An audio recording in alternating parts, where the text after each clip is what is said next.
हम लोगों ने यूनियन और स्टेट के बीच के जो रिलेशन हैं उनको हम लोगों ने देखा था। उससे रिलेटेड प्रीलिम्स मेंस में जो डिबेट हो सकते हैं वो सब भी हम लोगों ने देखे हुए थे।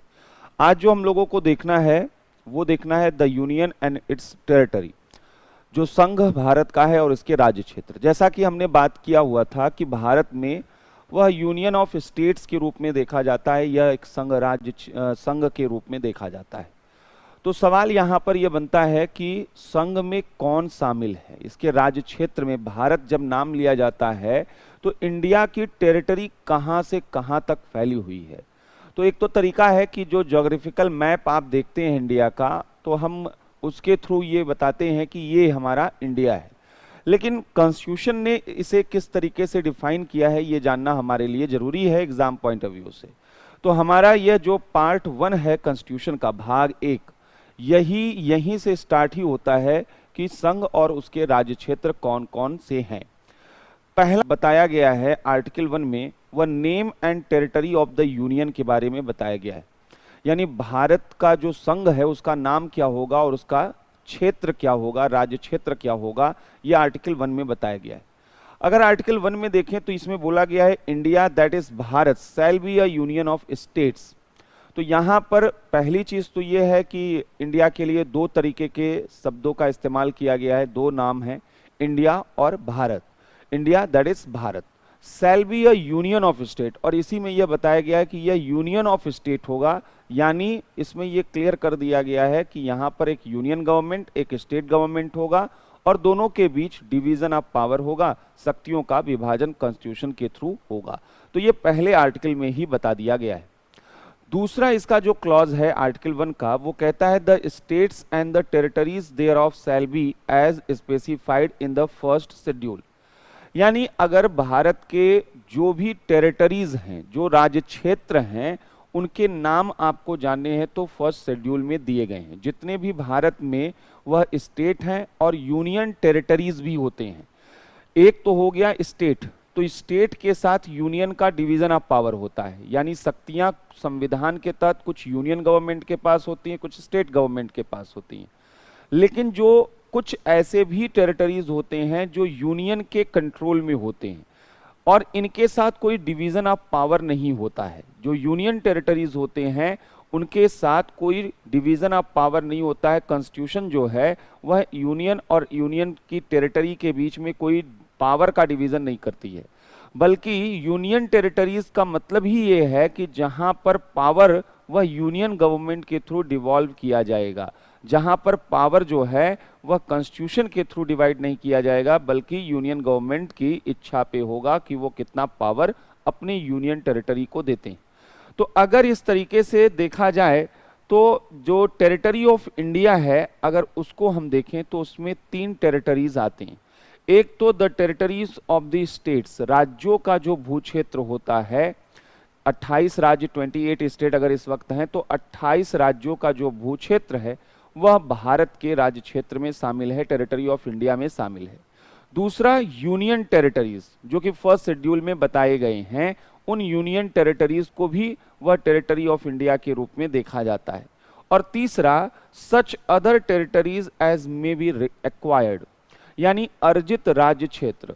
समय समय पर टाइमली ये देखा जाता है कि हम कुछ ऐसी टेरिटरीज जिन पर हम पहले क्लेम नहीं करते थे लेकिन हमने उसको अगर एक्वायर कर लिया तो वह टेरिटरी हमारी हो जाती है। जैसे एग्जाम्पल के लिए सिक्किम एक अलग कंट्री हुआ करता था। जब देश आजाद हुआ था तो सिक्किम जो है न तो वह यूनियन ऑफ इंडिया का पार्ट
ठीक है, आवाज थोड़ी चली गई थी।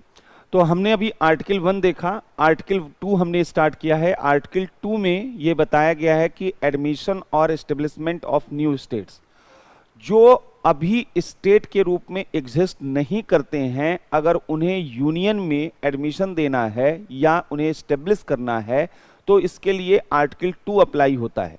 और आर्टिकल 2 ये कहता है कि पार्लियामेंट में by law admit into the union और establish new states on such terms and condition as it thinks fit.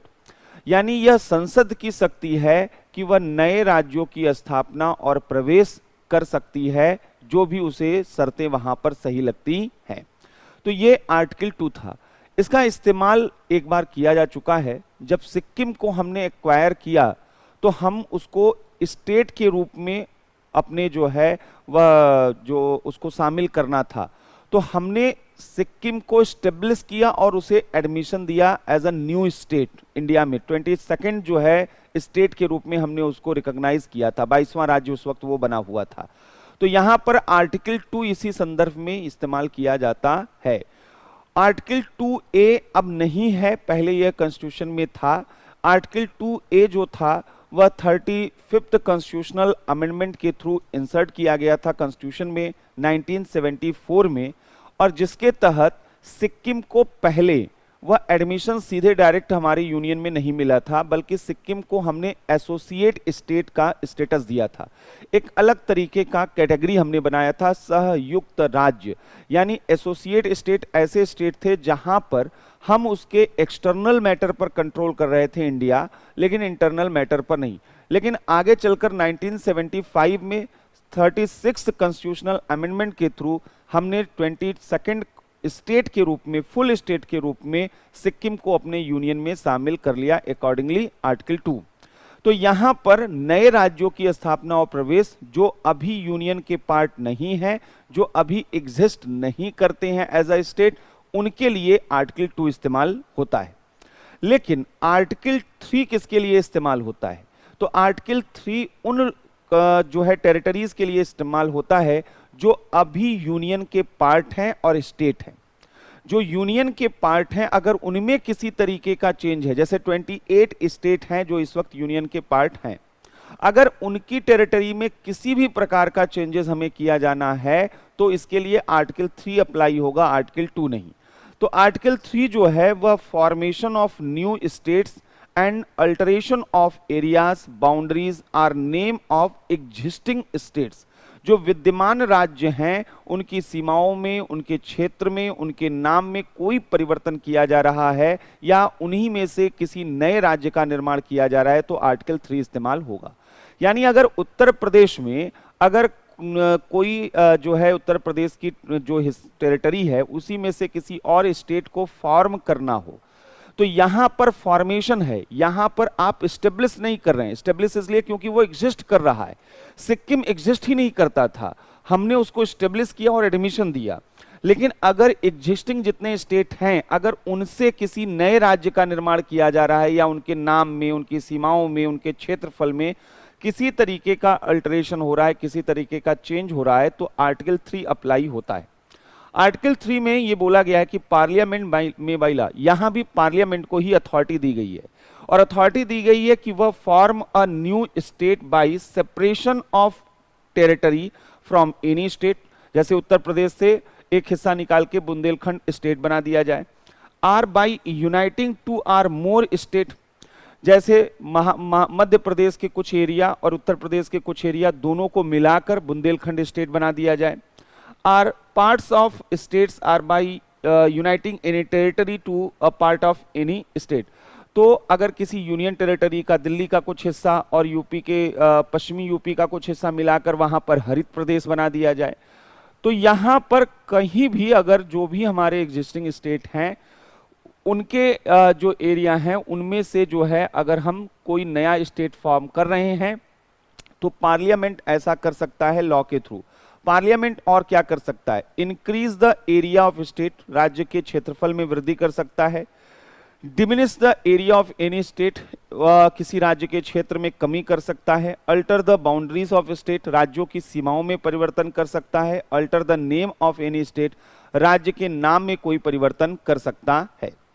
अब सवाल यह है कि आर्टिकल 2 और आर्टिकल 3 के पर्पस के लिए पार्लियामेंट का प्रोसीजर कैसे है, यानी अगर कोई न्यू स्टेट को एस्टेब्लिश या एडमिशन देना है तो क्या होगा, और अगर कोई एग्जिस्टिंग स्टेट को फॉर्म करना है एक नए स्टेट में, या उसमें एरिया को जो है अल्टर करना है, बाउंड्री को अल्टर करना है या नेम को अल्टर करना है, तो वहां पर क्या किया जाएगा, कैसे प्रोसीजर वहां पर होता है। तो यहां पर बोला गया है कि provided that no bill for the purpose shall be introduced in either house of parliament except on the recommendation of the president, यानी कि ऐसा जो बिल होता है नए राज्यों की स्थापना या प्रवेश के लिए या नए राज्यों के गठन के लिए, इन दोनों पर्पस के लिए जो बिल लाया जाता है वह राष्ट्रपति की पूर्व अनुशंसा से, राष्ट्रपति की अनुशंसा से वह किसी भी पार्लियामेंट के हाउस में यानी लोकसभा या राज्यसभा में कहीं भी वो प्रपोजल लाया जा सकता है।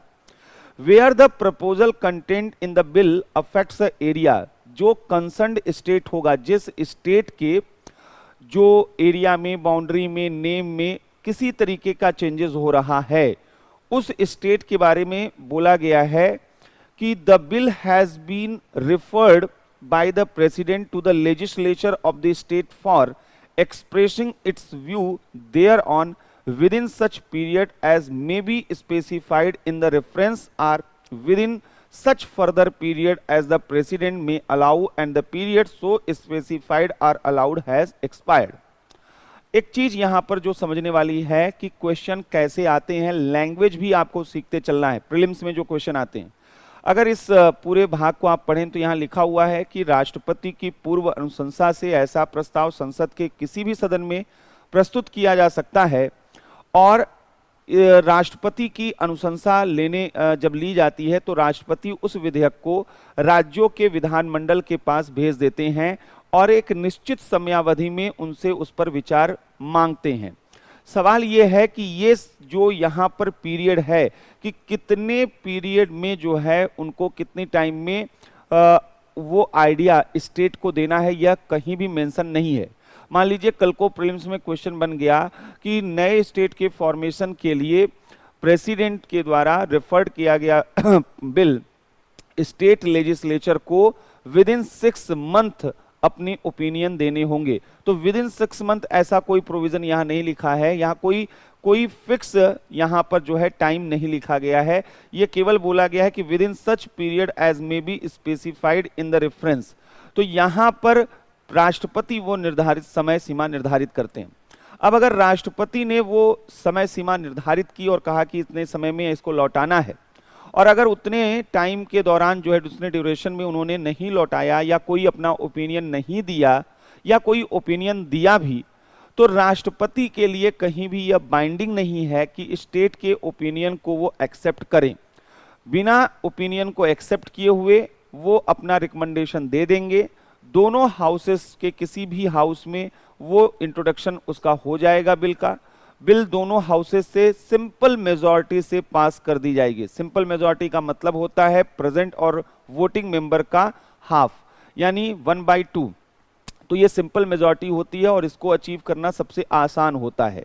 इसलिए बोला जाता है कि हमारे यहाँ कभी भी स्टेट में कुछ भी चेंजेस किए जा सकते हैं यूनियन गवर्नमेंट के द्वारा, यानी पार्लियामेंट के थ्रू।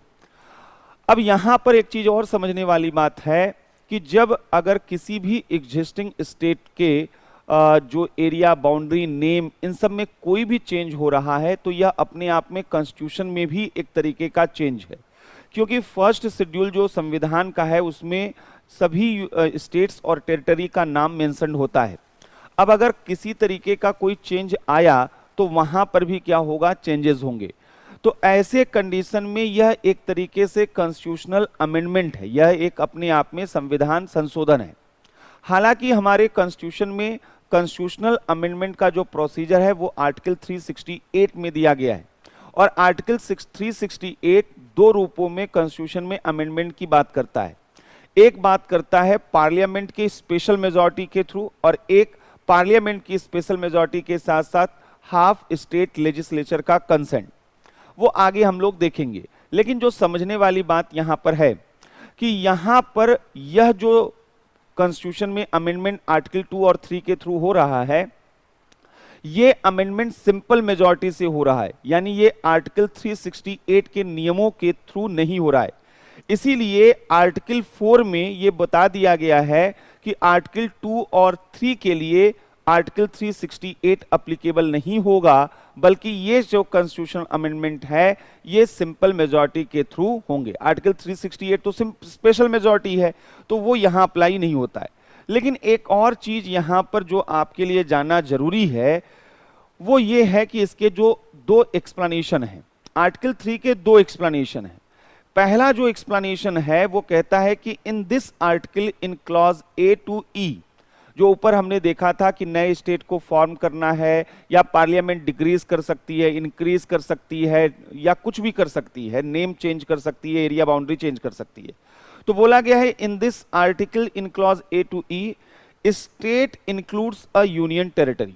मतलब स्टेट का शब्द जहां पर है उसका मतलब आप ये मान के चलिए कि एक यूनियन टेरिटरीज के रूप में उसको देख सकते हैं। तो यहां पर जो है स्टेट का मतलब यूनियन टेरिटरी अगर है तो जम्मू और कश्मीर एक स्टेट था, उसको एक यूनियन टेरिटरी बना दिया गया है।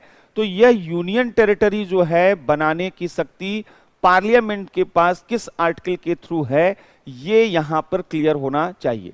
अगर एक यूनियन टेरिटरी को स्टेट बनाना है तो आर्टिकल 2 इस्तेमाल हो जाएगा, लेकिन अगर एक स्टेट को यूनियन टेरिटरी में कन्वर्ट करना है तो आर्टिकल 3 यहां पर हो जाएगा, क्योंकि यहां पर स्टेट का जो मतलब है वह यूनियन टेरिटरी भी है। स्टेट का मतलब यहां जैसे बोला गया ना फॉर्म अ न्यू स्टेट, तो स्टेट का मतलब यहां पे इन्होंने क्या बोला है कि स्टेट मींस यूनियन टेरिटरी।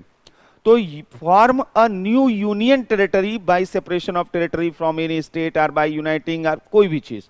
तो इस तरीके से यहां पर जो समझने वाली बात है कि एक स्टेट को यूनियन टेरिटरी में भी आर्टिकल 3 के थ्रू बदला जा सकता है, और जम्मू कश्मीर के साथ ऐसा ही हुआ है। दूसरा एक्सप्लेनेशन है कि the power conferred on parliament by clause A include the power to form a new state or a union territory by uniting a part of any state or union territory to any other state or union territory। तो clear है, जम्मू और कश्मीर जो वहां पर changes आए हैं, जो उसको यूनियन टेरिटरी बना दिया गया, वो कैसे बनाया गया? आर्टिकल 3 के थ्रू। इसीलिए आप सोचिए अगर पार्लियामेंट के स्पेशल मेजॉरिटी की जरूरत होती जम्मू कश्मीर स्टेट को यूनियन टेरिटरी बनाने में, तो क्या पार्लियामेंट में ये पॉसिबल हो पाता? क्योंकि जो अभी गवर्नमेंट है उसकी लोकसभा में तो मेजॉरिटी उस वक्त थी, लेकिन क्या राज्यसभा में मेजॉरिटी थी, और वो भी 2/3 मेजॉरिटी? बिल्कुल भी नहीं। तो ये तो हो ही नहीं पाता। अगर यहां पर जो है ये आर्टिकल 368 के तरीके से करना होता कॉन्स्टिट्यूशनल अमेंडमेंट, तब तो हो ही नहीं पाता। चूंकि आर्टिकल 3 कहता है सिंपल मेजॉरिटी से चेंजेस होते हैं, तो यहां पर सिंपल मेजॉरिटी से पार्लियामेंट ने इसको पास कर दिया और आराम से उनका काम हो गया, यानी जम्मू कश्मीर रीऑर्गेनाइजेशन बिल के द्वारा यह काम कर दिया गया। जैसा कि हमने कहा कि आर्टिकल 4 जो कहता है, अगर उसको देखें कि laws made under article 2 and 3 to provide for the amendment of the first and fourth schedules and supplemental incidental and कंसिक्वेंशनल matters. मतलब आर्टिकल 2 और 3 में कोई परिवर्तन हो रहा है तो ऑटोमेटिकली जो फर्स्ट शेड्यूल है और फोर्थ शेड्यूल उसमें भी चेंजेस होते हैं, यानी वो एक तरीके का कॉन्स्टिट्यूशनल अमेंडमेंट होता है। और इसीलिए बोला गया है कि यहां पर ये जो अमेंडमेंट होता है, अगर इसके लिए कोई कानून लाया जाता है तो उसको आर्टिकल 368 के पर्पस से अमेंडमेंट ऑफ कॉन्स्टिट्यूशन नहीं माना जाएगा, संविधान में संशोधन उस तरीके से नहीं माना जाएगा। क्लियर है? तो ये तो था हमारा आज का टॉपिक। पहले तो प्रीलिम्स के पॉइंट ऑफ व्यू से हम लोग सारी चीजों को देख रहे हैं। तो हमने कहा हम पार्ट 1 जो है कॉन्स्टिट्यूशन का देख रहे हैं। पार्ट 1 में जो है यूनियन एंड इट्स टेरिटरी के बारे में बताया गया है, the union and it's territory. तो ये यहां पर जो है ये हम देख रहे हैं, और यहां पर जो जो हम लोगों ने देखा आर्टिकल 1, बाकी चीजें नोट्स में भी लिखी हैं, और वहां पर जो है इंग्लिश में जो नोट्स नहीं मिला अभी थोड़ी देर में मिल जाएगा। तो आर्टिकल 1 यहां पर क्या है, नेम जो है ऑफ यूनियन टेरिटरी। तो यानी जो है यहां पर जो बोला गया है कि जो नाम होगा ये name and territory of the union. यहां पर पहला जो है वो क्या है, name and territory of the union. तो ये पहला आर्टिकल में यहां पर बताया गया है। दूसरा जो आर्टिकल है वो किससे रिलेटेड है, यहां पर admission and establishment of new state, admission और establishment of new state article 2 इससे रिलेटेड है। तो यहां पर एडमिशन और क्या है यहां पे, एस्टेब्लिशमेंट ऑफ न्यू स्टेट्स। तो यहां पर जो है ये बताया गया है admission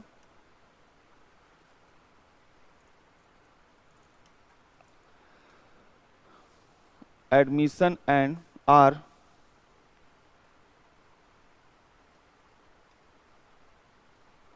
establishment of new state. तो यहां पर जो है न्यू स्टेट्स, तो यहां पर ये बताया गया है। तीसरा जो है फॉर्मेशन ऑफ न्यू स्टेट, यहां पर तीसरा जो है वह article 3 formation of new states. तो ये कुछ यहां पर बताया गया।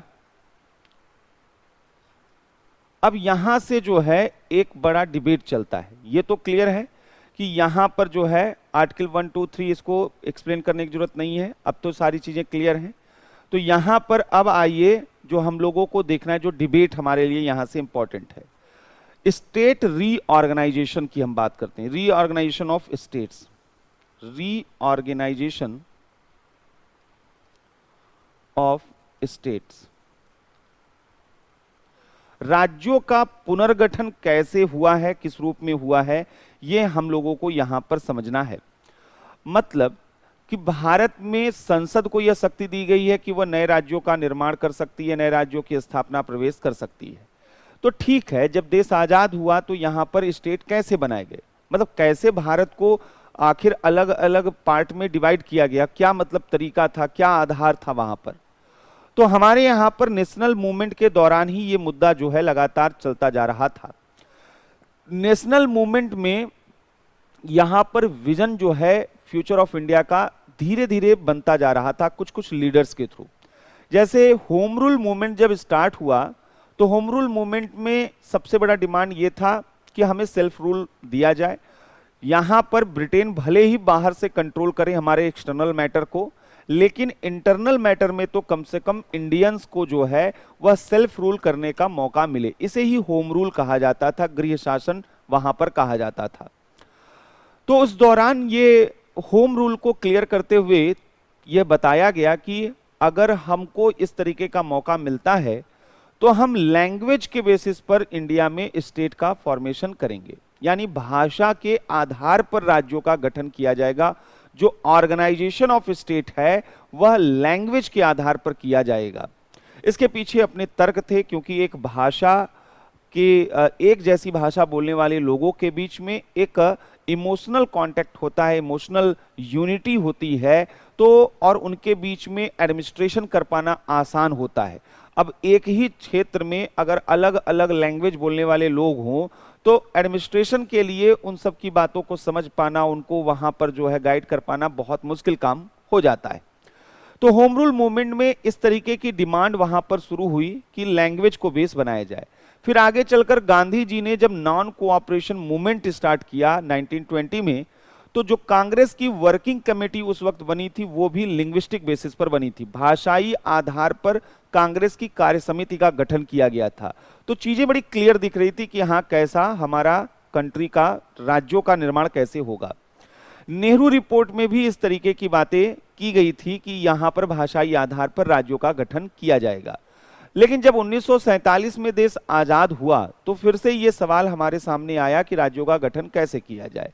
कई तरीके के बहस हुए, फिर अल्टीमेटली एक कमेटी और एक कमीशन जो है सेटअप किया गया। धर कमीशन, SK धर कमीशन जो है वो स्टेब्लिश किया गया, और JVP कमेटी यानी जवाहरलाल नेहरू, वल्लभ भाई पटेल और पट्टाभी सीतारमैया, इनकी एक कमेटी बनाई गई। पूछा गया कि स्टेट का फॉर्मेशन कैसे किया जाए, ऑर्गेनाइजेशन ऑफ स्टेट कैसे किया जाए। इसके पहले अंग्रेजों ने जब भारत का ऑर्गेनाइजेशन किया था स्टेट के रूप में, तो उन्होंने ग्रुप में इसको डिवाइड किया था। 4 ग्रुप बनाए थे, group A, group B, group सी और group D. In group A, B, सी और डी में अलग अलग स्टेट वहां पर उन्होंने रखे हुए थे। तो धर कमीशन और जेवीपी कमेटी ने कहा कि पहली प्रॉब्लम तो ये समझिए कि भाषा के आधार पर राज्यों का गठन नहीं किया जाना चाहिए। अब सवाल यह था कि भाषा के आधार पर आज तक होम रूल मूवमेंट हुआ, कांग्रेस की वर्किंग कमेटी हुई, या जो है नेहरू रिपोर्ट हुआ, आज तक तो हम लैंग्वेज को ही बेस बनाकर बैठे हुए थे। अचानक ऐसा क्या हुआ है जिसकी वजह से जेवीपी कमेटी और धर कमीशन दोनों कह रहे हैं कि लैंग्वेज जो है वह स्टेट ऑर्गेनाइजेशन का बेस नहीं होना चाहिए। असल में इसकी सबसे बड़ी वजह थी 1947 में जो हमारा पार्टीशन हुआ और पाकिस्तान एक नई कंट्री के रूप में बना।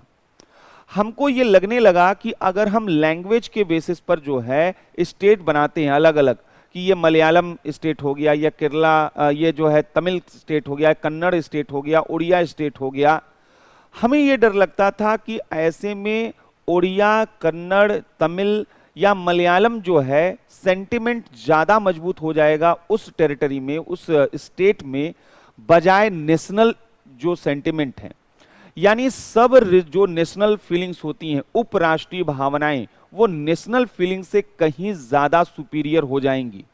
तो ऐसे में कल को एक पर्टिकुलर लिंग्विस्टिक जो स्टेट है वह अपने को भारत से सेपरेट करने का मूवमेंट भी शुरू कर सकता है। यानी अगर हमने जो है, अभी तो हमने रिलीजन को देखा देश के बंटवारे का वजह, अब ये लैंग्वेज देश के बंटवारे का वजह होना चाहिए। भारत में लोगों की, सिटीजन की लॉयल्टी वह अपने लैंग्वेज, रिलीजन, कास्ट के लिए नहीं बल्कि नेशन के लिए पहले होनी चाहिए। देश रहेगा तो ही आपकी अदर आइडेंटिटी वहां पर सेफ रहेंगी। तो ऐसे में यहां पर एक बड़ा प्रॉब्लम, एक बड़ा मुद्दा यहां पर आया और बोला गया कि भाई यहां पर जो है अगर जो स्टेट का ऑर्गेनाइजेशन करना है तो वो लैंग्वेज के आधार पर अगर हमने किया तो इस तरीके की सब नेशनल फीलिंग्स जो हैं वो इमर्ज हो सकती हैं और देश की नेशनल यूनिटी, इंटीग्रिटी के लिए बहुत बड़ा खतरा बन सकती हैं। तो हमने ब्रिटेन ने जो जिस तरीके से कैटेगराइज किया था उन्हीं को कंटिन्यू रखा। हमने group A, group B, group C, group D के रूप में 4 ग्रुप में स्टेट को यहां पर डिवाइड कर दिया।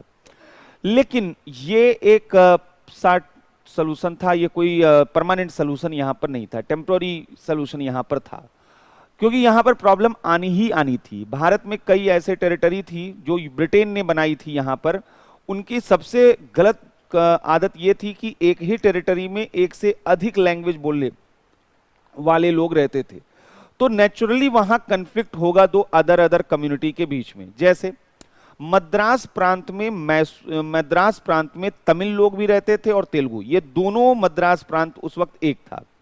या इसी तरीके से जो बॉम्बे प्रोविंस था उसमें गुजराती बोलने वाले भी थे और मराठी बोलने वाले भी थे। तो कन्फ्लिक्ट होना ही होना है इन सब जगहों पर। तो यहां पर ये सारा प्रॉब्लम चल रहा था, तो कन्फ्लिक्ट शुरू हो चुके थे और इस कन्फ्लिक्ट की बड़ी शुरुआत हुई मद्रास प्रोविंस के तेलुगु भाषी, जो तेलुगु जो लैंग्वेज बोलने वाले लोग थे जिस क्षेत्र में, वहां के एक बड़े लीडर, कांग्रेस के सीनियर लीडर हुआ करते थे, श्री रामालू, पोट्टी श्री रामालू। तो पोट्टी श्री रामालू ने एक बड़ा मूवमेंट वहां पर स्टार्ट किया और हंगर स्ट्राइक पर बैठ गए। उनकी डिमांड क्या थी कि तेलुगु भाषी लोगों के लिए अलग स्टेट वहां पर बनाया जाए। तो उन्होंने 56 डे हंगर स्ट्राइक किया, 56 दिनों तक आमरण अनशन किया और 56 दिनों के बाद उनका डेथ हो गया। जैसे ही उनका डेथ हुआ, तेलुगु जो भाषी क्षेत्र था वहां बड़े स्तर पर प्रोटेस्ट होता है, वायलेंस होता है। गवर्नमेंट ऑफ इंडिया के लिए ये एक्सट्रीम प्रेशर था। पाकिस्तान के गठन के बाद, देश की आजादी के बाद पहला ऐसा वाकया था कि इतने वर्स्ट सिचुएशन से वह देश गुजर रहा था। इस तरीके से वो आग फैल रही थी और डर ये था कि आज तो तेलुगु भाषी लोग यहाँ पर आंदोलन कर रहे हैं, कल को गुजराती लोग, मलयालम लोग, उड़िया लोग, अलग अलग जो हैं वह लैंग्वेज बोलने वाले, और भारत तो मल्टी लैंग्वेज वाला है, तो फिर यहाँ तो बड़ी दिक्कत आने वाली है।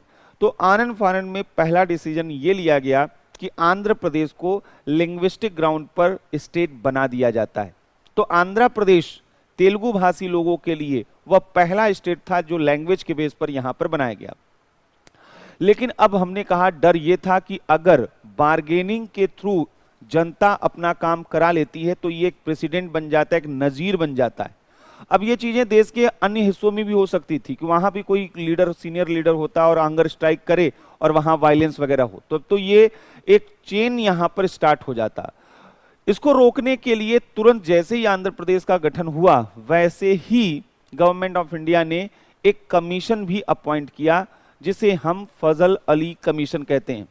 जस्टिस फजल अली इसके चेयरमैन थे और 2 अदर मेंबर्स, हृदयनाथ कुंजरू और के.एम. पडिक्कर, वो इसके 2 अदर मेंबर्स वहां पर थे। 3 मेंबर कमेटी ये थी, कमीशन था।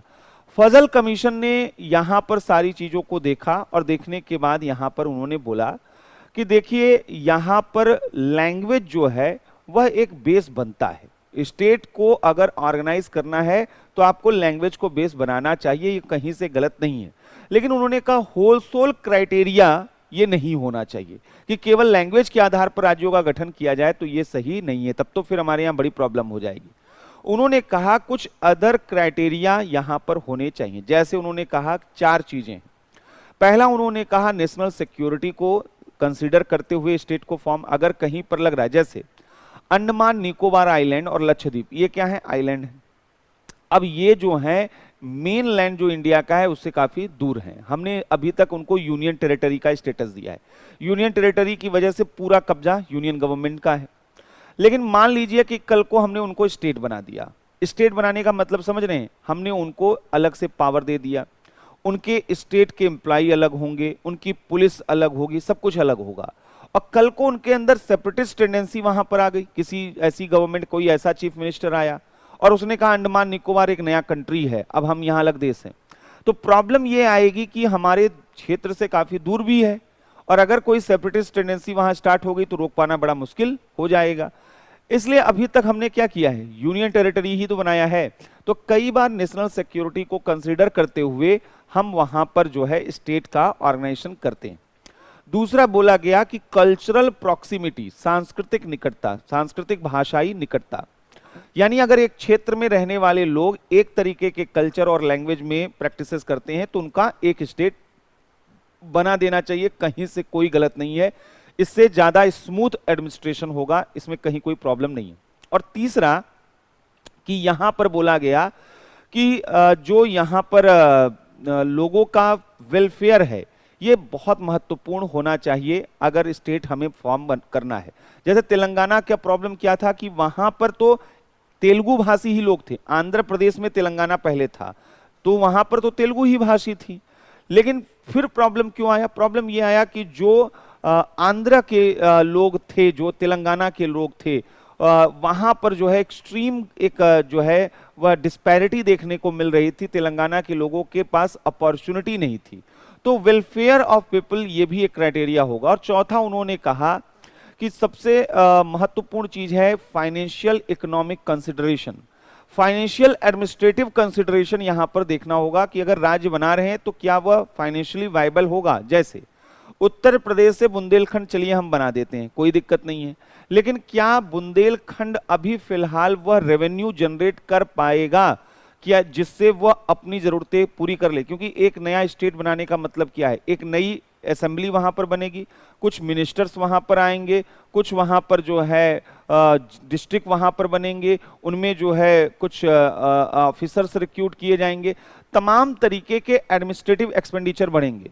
अगर उस स्टेट का रेवेन्यू जो है वो प्रॉपरली नहीं आएगा तो वह पूरी तरीके से यूनियन गवर्नमेंट पर डिपेंडेंट हो जाएगा।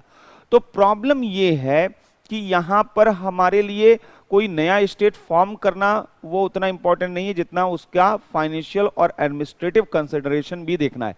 मान लीजिए राजस्थान से हटाकर हमने जैसलमेर एक नया स्टेट बना दे, अब जैसलमेर में आबादी रहने वाली हो ही ना, तो फिर वहां पर उस स्टेट एडमिनिस्ट्रेटिव पर्पज से कोई मतलब ही नहीं रहा कि बहुत बिखरे हुए लोग वहां पर हैं, तो ये जो है यह वाइबल ऑप्शन नहीं होता है। तो इन्होंने कहा 4 ये तरीके हैं जिनके आधार पर राज्यों का गठन किया जाए। इन्हीं के रिकमेंडेशन को बेस बनाते हुए 1956 में पार्लियामेंट ने स्टेट रीऑर्गेनाइजेशन बिल 1956 इंट्रोड्यूस किया। यह बिल 1956 में पारित हुआ राज्य पुनर्गठन अधिनियम के नाम से, और इस एक्ट के माध्यम से 14 स्टेट और 6 यूनियन टेरिटरी, 14 राज्य और 6 संघ शासित क्षेत्र उस वक्त बनाए गए थे 1956 में। लेकिन आगे चलकर धीरे धीरे अदर स्टेट की मांग भी बढ़ती गई और यह 14 स्टेट आज के समय में 28 स्टेट में बदल चुका है और 6 जो यूनियन टेरिटरी थे फिलहाल 9 यूनियन टेरिटरीज के रूप में बदल चुके हैं। तो ये चीज यहां पर हमको समझना था, ये पूरा एक प्रोसेस था जो हम लोग देख रहे थे। तो अगर इसको ब्रीफ में केवल फ्लो चार्ट से हम समझने की कोशिश करें, रीऑर्गेनाइजेशन ऑफ स्टेट कैसे कैसे जो है ये हुआ है, तो हमने कहा ड्यूरिंग नेशनल मूवमेंट जो है ये यहां पर दिखाई देता था। आजादी के आंदोलन के दौरान ही जो है यहां पर वह भाषाई आधार पर, यहां पर जो है भाषाई आधार पर राज्य की मांग की जाती थी।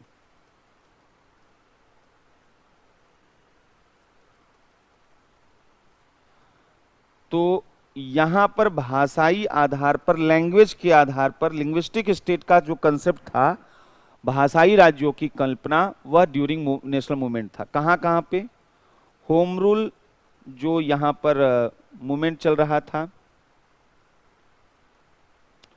जो होम रूल मूवमेंट यहां पर भारत में चल रहा था, कांग्रेस की जो वर्किंग कमेटी थी उसका जो स्ट्रक्चर था अगर उसको देखा जाए,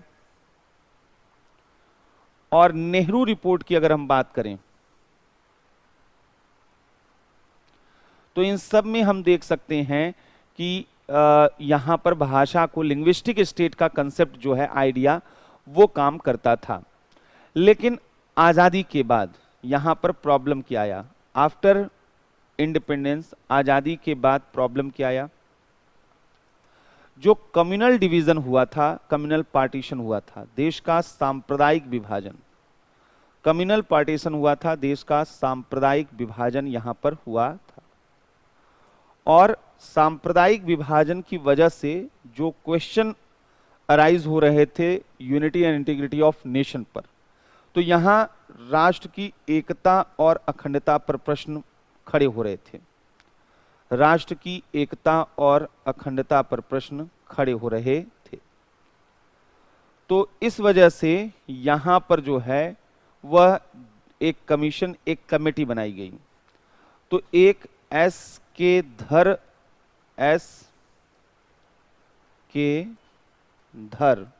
कमीशन ये बनाया गया।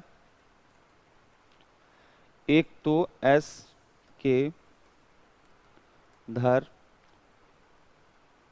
कमीशन यहां पर बनाया गया और दूसरा जेवीपी कमेटी बनाई गई। जेवीपी जो कमेटी थी ये थी जवाहरलाल नेहरू, वल्लभ भाई पटेल, पट्टाभी सीतारमैया। तो ये यहां पर बनाया गया और इन्होंने लिंग्विस्टिक स्टेट के आइडिया को रिजेक्ट कर दिया, इन्होंने भाषाई राज्य की मांग को अस्वीकार कर दिया, भाषाई राज्य की मांग को अस्वीकार कर दिया, लिंग्विस्टिक स्टेट के आइडिया को रिजेक्ट कर दिया, इन दोनों ने यहां पर बोल दिया। लेकिन फिर प्रॉब्लम्स क्या है यहां पर? लेकिन यह देखा गया, समस्या आई और प्रॉब्लम यहां पर आया कि कांग्रेसी जो लीडर थे पोट्टी श्री रामालू, कांग्रेसी नेता पोट्टी श्री रामालू, पोट्टी श्री रामालू जो हैं वह 56 डेज हंगर स्ट्राइक करते हैं, 56 दिन का आमरण अनशन करते हैं। और ये हंगर स्ट्राइक क्यों करते हैं? तो ये तेलुगु स्टेट के लिए, यहां पर तेलुगु राज्य के लिए, तेलुगु राज्य के लिए, for Telugu state, Madras province से यहां पर जो है ये चाहते हैं, मद्रास प्रांत से अलग होने की बात करते थे, मद्रास प्रोविंस से अलग करके ये चाहते थे। इनका निधन हो जाता है, निधन के बाद जो है यहां पर व्यापक हिंसा होती है, पूरे इस मद्रास प्रोविंस में व्यापक हिंसा होती है और इसीलिए 1953 में यहां पर गवर्नमेंट डिसीजन लेता है। आंध्र प्रदेश लिंग्विस्टिक बेसिस पर फर्स्ट स्टेट के रूप में ऑर्गेनाइज किया गया। आंध्र प्रदेश भाषाई आधार पर पहला राज्य बनता है, पहला राज्य यहां पर बनता है। और इसी समय यहां पर 1953 में ही यहां पर फजल अली कमीशन बनाया जाता है। फजल अली कमीशन, फजल अली कमीशन जो है या फजल अली आयोग, इसे फर्स्ट स्टेट रीऑर्गेनाइजेशन कमीशन भी कहते हैं। यह फर्स्ट जो है स्टेट, और आज तक केवल यही बना है, reorganisation, first state reorganisation commission के रूप में इसको देखा जाता। तो यह फजल अली आयोग यहां पर बनता है। इसकी अध्यक्ष जो थे जस्टिस फजल अली थे। जस्टिस फजल अली इसके चेयरमैन थे। और इसके दो अदर मेंबर में, एक तो यहां पर के एम पडिक्कर और एक हृदयनाथ कुंजरू। के एम पडिक्कर और दूसरे जो हैं हृदयनाथ कुंजरू, ये यहां पर रखे गए थे। तो इसके अध्यक्ष जस्टिस फजल अली थे और के एम पडिक्कर और हृदयनाथ कुंजरू जो है इसके मेंबर यहां पर थे। 1955 में आयोग की रिपोर्ट आती है और आयोग की रिपोर्ट में दो बड़ी इंपॉर्टेंट चीज बोली गई। इन्होंने कहा कि लैंग्वेज एक क्राइटेरिया हो सकता है, भाषा राज्यों के पुनर्गठन का आधार हो सकता है, भाषा राज्यों के पुनर्गठन का, रीऑर्गेनाइजेशन का एक आधार हो सकता है। लेकिन इन्होंने वन लैंग्वेज वन नेशन के कंसेप्ट को रिजेक्ट कर दिया, वन लैंग्वेज वन स्टेट। लेकिन इन्होंने एक भाषा एक राज्य की धारणा कि मतलब भाषा के ही आधार पर राज्य नहीं बनेगा, एक भाषा एक राज्य की धारणा अस्वीकार यहां पे कर दिया, इसको रिजेक्ट कर दिया कि ये कंसेप्ट सही नहीं है। इन्होंने स्टेट रीऑर्गेनाइजेशन के 4 क्राइटेरिया की बात की, राज्यों के पुनर्गठन के 4 मानक, 4 जो है क्राइटेरिया यहां पर इन्होंने बोले। पहला इन्होंने बोला यूनिटी और सिक्योरिटी ऑफ इंडिया या कंट्री को प्रिजर्व करना। पहला इन्होंने बोला देश की एकता व सुरक्षा का संरक्षण, देश की एकता व सुरक्षा का संरक्षण। दूसरा इनका कहना था लिंग्विस्टिक और कल्चरल प्रॉक्सिमिटी, लिंग्विस्टिक और कल्चरल प्रॉक्सिमिटी, सांस्कृतिक जो है निकटता, समीपता। तीसरा financial, administrative and economic consideration, वित्तीय, आर्थिक और प्रशासनिक सुविधा।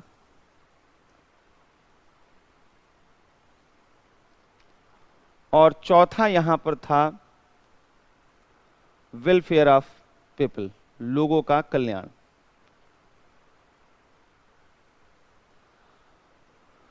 तो यहां पर हमने कहा कि पहले जो था वह 4 ग्रुप्स में स्टेट डिवाइडेड होते थे।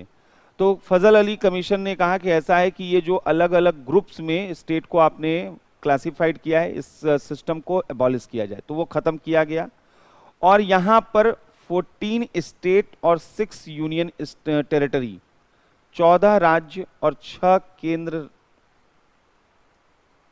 और 6 जो है यूनियन टेरिटरी की रिकमेंडेशन इन्होंने किया, यहां पर किया गया।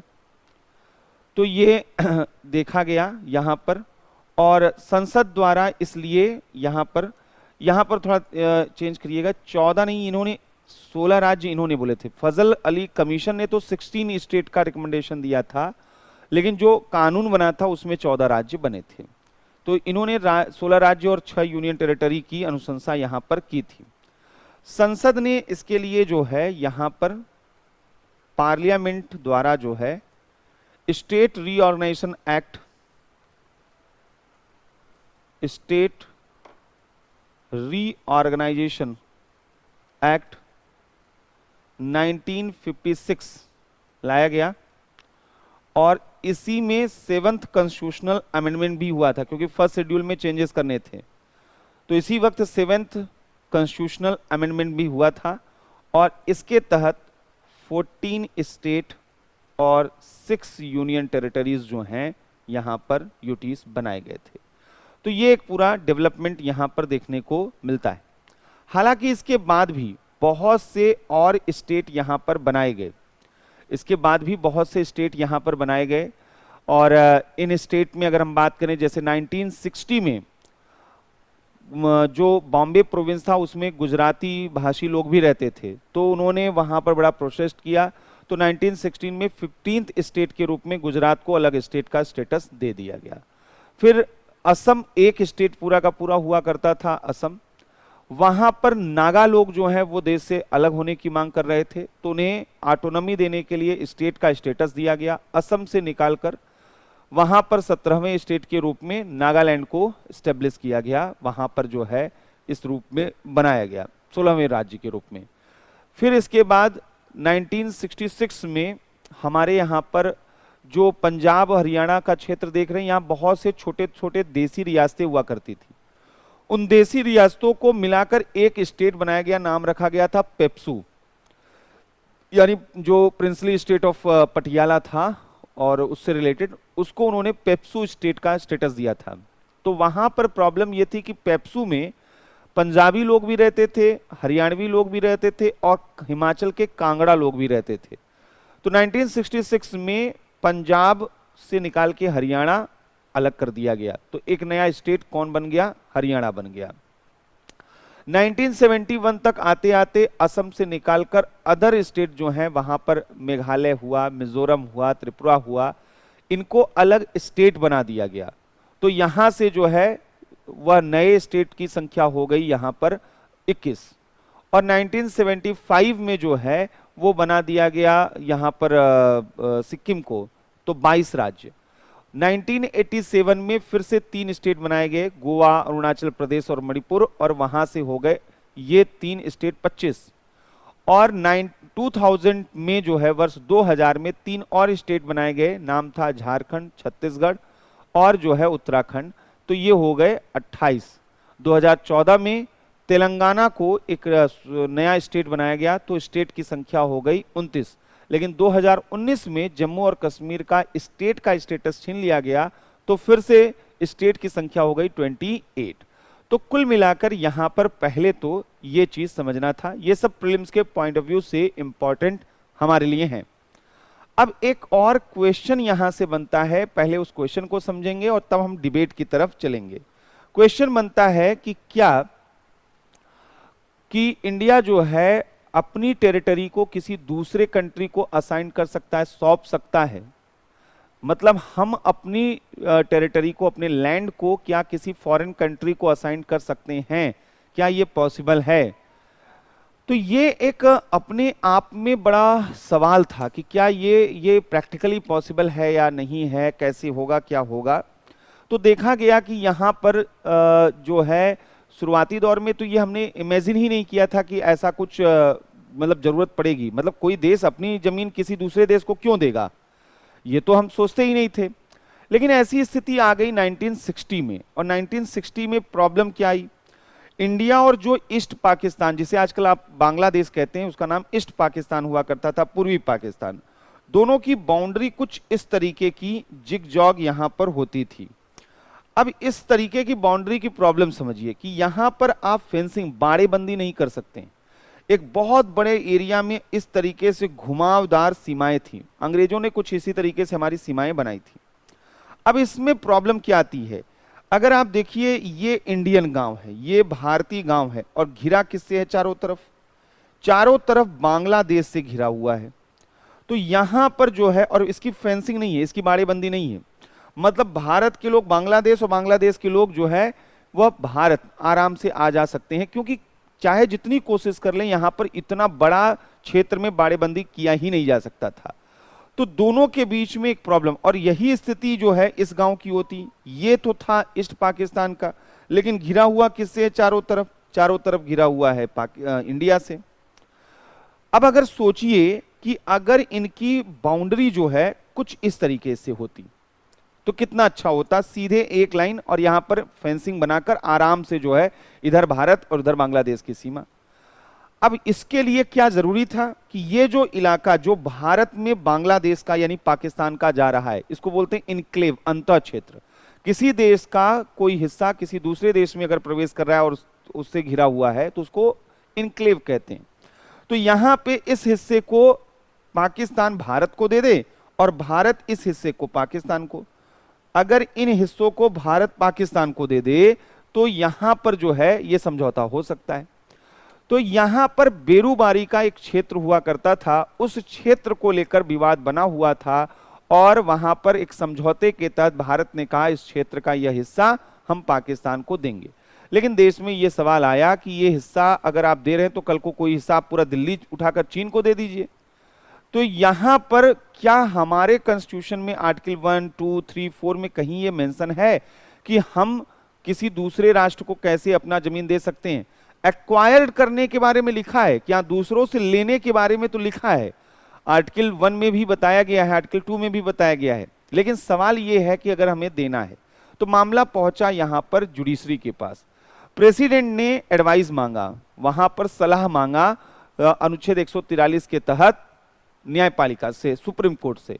तो बेरूबारी केस में जुडिशरी ने कहा कि भाई ऐसा है कि अपना जो लैंड है वो दिया तो जा सकता है, अगर इस तरीके के एग्रीमेंट करने की जरूरत पड़ती है और हमें देना है तो दिया जा सकता है, लेकिन ये आर्टिकल 2 और 3 के तहत तो नहीं दिया जा सकता। आर्टिकल 2 और 3 क्या है? सिंपल मेजॉरिटी से पार्लियामेंट पास कर दे और आप किसी को दे दें। तब तो कोई ऐसी सरकार आ जाए जो कि किसी विदेशी राष्ट्र की समर्थक हो, तब तो वह देश का बड़ा हिस्सा उठा कर दे देगी, अरुणाचल प्रदेश उठा के दे देगी चीन को। इसलिए वहां पर बोला गया कोर्ट के द्वारा कि ये सिंपल मेजॉरिटी से नहीं, आर्टिकल 368 के तहत इसके लिए कॉन्स्टिट्यूशन में अमेंडमेंट करना होगा, यानी स्पेशल मेजॉरिटी के थ्रू।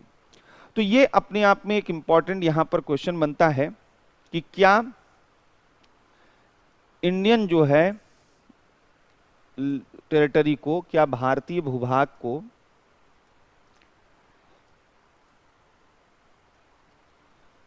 किसी विदेशी राज्य को सौंपा जा सकता है?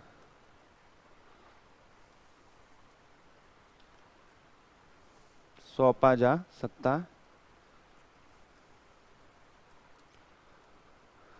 तो ये हमने कहा था कि बेरूबारी केस था जिसमें ये मामला आया था। बेरूबारी मामले में कि ऐसा किया जा सकता है, न्यायालय ने कहा ऐसा किया जा सकता है, लेकिन आर्टिकल 2 व आर्टिकल 3 के अधीन नहीं किया जा सकता है, बल्कि इसके लिए आर्टिकल 368 के तहत संविधान में संशोधन करना होगा।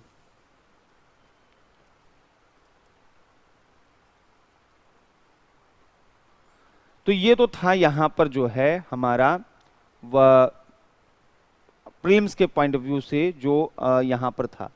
अब यहीं से मेंस के पॉइंट ऑफ व्यू से कुछ क्वेश्चन बनते हैं, उनको भी देख लेते हैं। पहला क्वेश्चन ये था कि आखिर ये लिंग्विस्टिक ग्राउंड पर स्टेट बनाने की मांग ही क्यों चली, और क्यों जो है इसको एक्सेप्ट शुरुआत में नहीं किया जा रहा था और बाद में क्यों कर लिया गया। यानी हमारा अब अगर मेंस रिलेटेड जो हैं इश्यूज हम उठाएं, मुख्य परीक्षा से संबंधित मुद्दे,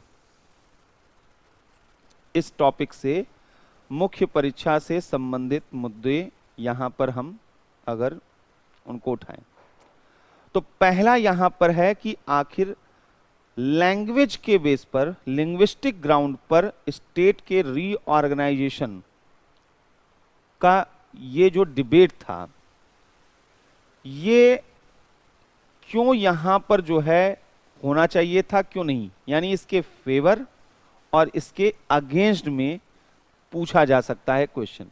क्या आपको लगता है कि भाषाई आधार पर राज्यों का गठन एक सही फैसला था? क्या आपको लगता है कि भाषाई आधार पर राज्यों के गठन को नहीं टाला जा सकता था, या भाषाई आधार पर राज्यों के गठन का मूल्यांकन, निर्णय का मूल्यांकन करें? इस तरीके से अलग अलग क्वेश्चन पूछे जा सकते हैं। पहले हम लोग इसके अगेंस्ट देखेंगे कि इसके फेवर में नहीं, भाषाई आधार पर राज्यों के गठन के विपक्ष में तर्क को हम देखेंगे। तो यहां पर जो है, जो सबसे बड़ा प्रॉब्लम था वो यहां पर जो है ये माना जा रहा था कि अगर हम लैंग्वेज के आधार पर वह स्टेट फॉर्म करेंगे तो सब नेशनल फीलिंग्स जो हैं वह मजबूत हो सकती थी। उपराष्ट्रीय भावनाएं, ये बोला गया कि वो मजबूत हो सकती थी, सब नेशनल फीलिंग। क्योंकि इसी वक्त और क्या हो चुका था कि देश का सांप्रदायिक विभाजन जो है, सांप्रदायिक विभाजन, कम्युनल पार्टीशन ऐसे ही हुआ था रिलीजन के बेस पर। तो यहां पर जो है हम फिर से रिपीट नहीं करना चाहते थे। तो यहां पर जो है ये जो सब नेशनल फीलिंग्स हैं ये यहां पर मजबूत होती, या सेपरेटिस्ट जो है फीलिंग्स, अलगाववादी भावनाएं, ये मजबूत होते हैं। सेपरेटिस्ट टेंडेंसीज जो हैं, अलगाववादी प्रवृत्तियां, वो स्ट्रांग होती, और ये हम नहीं चाहते थे एक बिल्कुल इन्फेंट स्टेज में जो हमारा कंट्री था। दूसरा, इंडिया एक मल्टीलिंग्विस्टिक कंट्री है, यह बहुभाषाई देश है। इसमें न जाने कितनी भाषा बोलने वाले लोग हैं। अगर वन लैंग्वेज वन स्टेट के कंसेप्ट को अपनाएंगे तो भारत में 1000 से ज्यादा स्टेट को हमें बनाना होगा, जो कि प्रैक्टिकली पॉसिबल नहीं है। तो इंडिया जो है वह एक मल्टीलिंग्विस्टिक कंट्री है, एक बहुभाषाई देश है, बहुभाषी देश है। अगर यहां पर एक भाषा एक राज्य, एक राज्य से यहां पर अनकाउंटेड जो है डिमांड स्टार्ट हो जाएंगे, वो अनगिनत मांग राज्यों के गठन के हो जाएंगे। अनगिनत मांग यहां पर जो है वह यहां पर राज्यों के गठन के शुरू हो जाएंगे। और अगर ऐसा होगा तो फिर लॉ एंड ऑर्डर के सामने गंभीर सीरियस थ्रेट होगा। कानून व्यवस्था का प्रबंधन जो है चुनौतीपूर्ण हो जाएगा। कानून व्यवस्था का प्रबंधन चुनौतीपूर्ण हो जाएगा। दूसरी चीज है कि स्टेट का ऑर्गेनाइजेशन कोई इमोशनल सब्जेक्ट नहीं है, सेंटिमेंटल सब्जेक्ट नहीं है। हम किस स्टेट में रहते हैं, ये एक एडमिनिस्ट्रेटिव सब्जेक्ट है ना। स्टेट क्यों फॉर्म किया जाता है? जिससे एडमिनिस्ट्रेशन सही तरीके से हो सके। तो यहां पर राज्य का गठन जो है सेंटिमेंटल इशू नहीं है, यह भावनात्मक विषय नहीं है,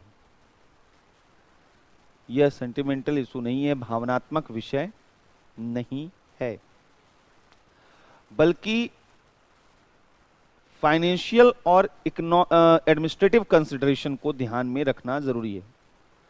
बल्कि वित्तीय और प्रशासनिक जो है सुविधा को ध्यान में रखना आवश्यक है।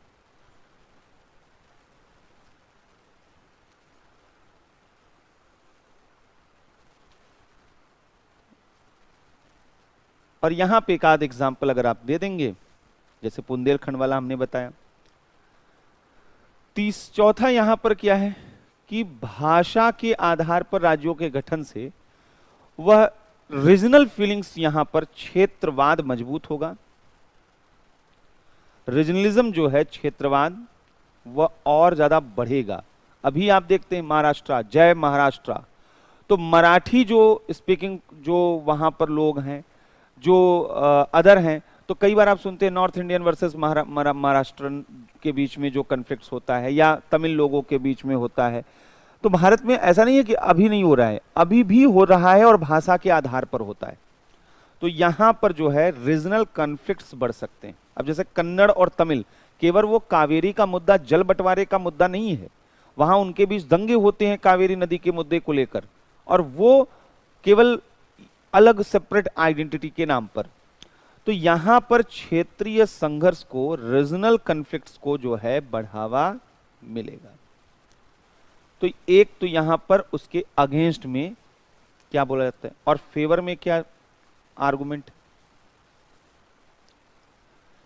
पक्ष में क्या तर्क है, यहां पर जो समझना है। इसके फेवर में कैसे बोला जा सकता है, पहला चीज जो है यहां पर सबसे इंपॉर्टेंट चीज है, जो अंबेडकर जी भी कहते थे, जितने छोटे स्टेट रहते हैं वो उतने डेमोक्रेटिक होते हैं, क्योंकि जो जनता के रिप्रेजेंटेटिव होते हैं वो उनके नजदीक हो जाते हैं। अभी क्या है कि हमने अपने रिप्रेजेंटेटिव को चुना और लखनऊ भेज दिया। अब सोनभद्र का व्यक्ति जो है वह अपने विधायक से मिलने लखनऊ आए। छोटा स्टेट रहता तो आसपास हो सकता है मिर्जापुर में ही जो है उनका मुख्यमंत्री रहता, तो वहां जाके मिल लेते। तो यहां पर सवाल ये है कि ये अधिक डेमोक्रेटिक होता है, और छोटे स्टेट में एडमिनिस्ट्रेशन करना आसान होता है, स्पीडी डिसीजन होते हैं, सब कुछ स्मूथ होता है। बहुत बड़ा स्टेट होता है तो बहुत ज्यादा जटिलता होती है और एडमिनिस्ट्रेशन को मैनेज कर पाना बहुत मुश्किल हो जाता है। तो यहां पर जो है भाषाई जो राज्य हैं उनसे जनता और प्रशासन, पब्लिक और एडमिनिस्ट्रेशन, प्रशासन के मध्य, जनता और प्रशासन के मध्य बेहतर संपर्क बढ़ता है। प्रशासन में लोगों की भागीदारी बढ़ती है। प्रशासन में लोगों की भागीदारी बढ़ती।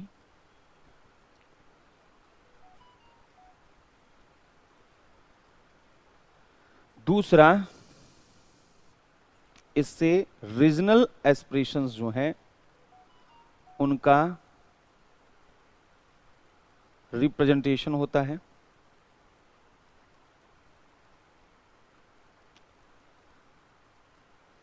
सभी जो हैं उनको ये लगता है कि भाई हमारा रिप्रेजेंटेशन हो रहा है, हमारा स्टेट है। इससे नेशनल डिसइंटीग्रेशन नहीं होता है, ये नेशनल इंटीग्रेशन को बढ़ावा देता है। यह राष्ट्रीय एकीकरण की प्रक्रिया को मजबूत करता है, क्योंकि सबकी अपनी आइडेंटिटी, ये इस तरीके से diversity, unity with in diversity, यह विविधता में एकता को बढ़ावा देता है। यह विविधता में एकता को यहां पर लेकर आता, विविधता में एकता को लेकर आता है। तीसरा चीज है कि यहां पर अधिक डेमोक्रेटिक होता है, अधिक जो है लोकतांत्रिक होता है। अधिक लोकतांत्रिक किस तरीके से होता है? इसमें देखा जाता है कि जनप्रतिनिधि जो हैं उनसे जो है नजदीकी रहती है। जनप्रतिनिधियों पर, पीपल्स रिप्रेजेंटेटिव पर, जनप्रतिनिधियों पर प्रभावी नियंत्रण यहां पर हो पाता, यानी उनको जवाबदेह बनाना आसान होता है। तो ये एक बड़ा यहां पर प्लस पॉइंट इसका देखने को मिलता है। जनप्रतिनिधियों पर एक प्रभावी नियंत्रण जो है वो इसके थ्रू आ जाता है।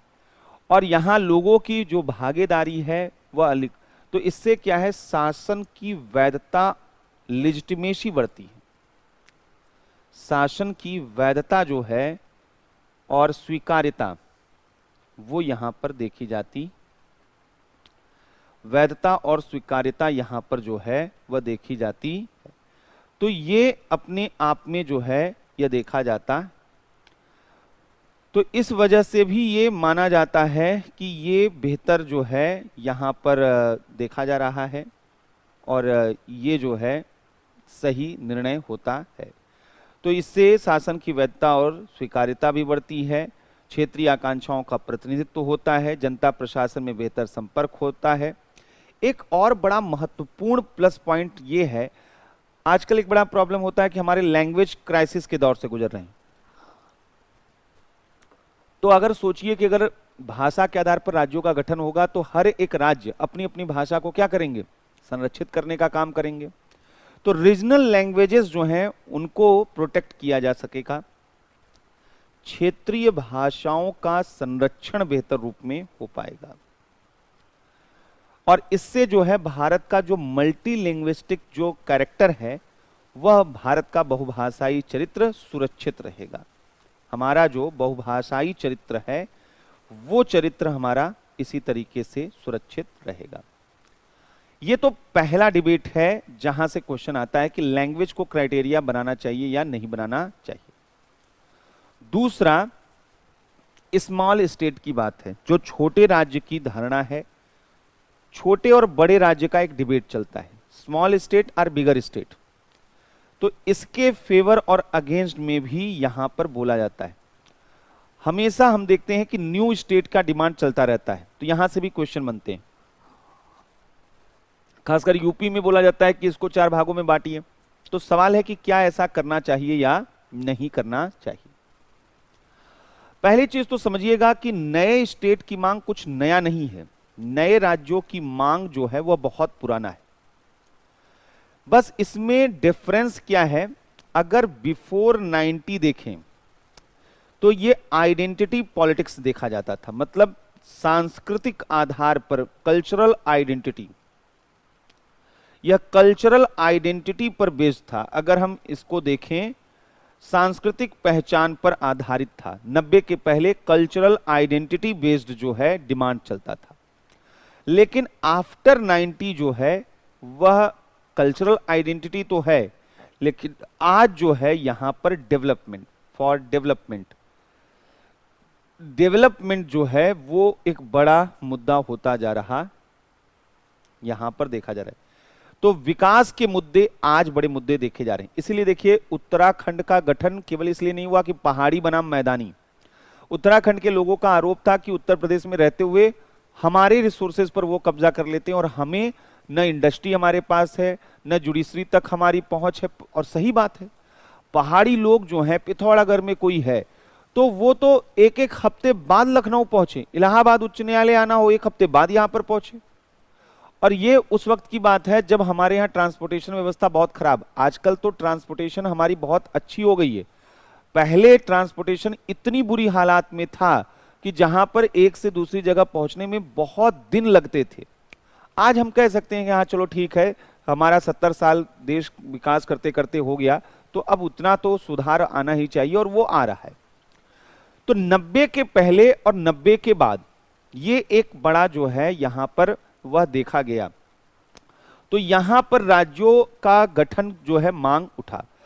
तो आज जो है अगर यहां पर देखा जाए तो केवल लैंग्वेज के आधार पर राज्यों का गठन नहीं चल रहा है। आज अगर मांग हम देखें तो इकोनॉमिक बैकवर्डनेस की, आर्थिक पिछड़ापन कि हम पिछड़े हैं दूसरे स्टेट की तुलना में, इससे जो रिलेटिव डेप्रीविएशन है, सापेक्षिक वंचना, एक स्टेट जो है एक हिस्सा, जैसे अगर यूपी की बात करें तो बुंदेलखंड की मांग क्यों चल रही है, तो बुंदेलखंड कहता है कि भाई हमारा आर्थिक पिछड़ापन है और देखिए पश्चिमी उत्तर प्रदेश वाले कितने अच्छे तरीके से रहते हैं, उनको कितनी चीजें मिल जाती हैं, पूर्वांचल के लोगों को सड़कें वगैरह सब मिल जाती हैं, हमें क्या मिलता है।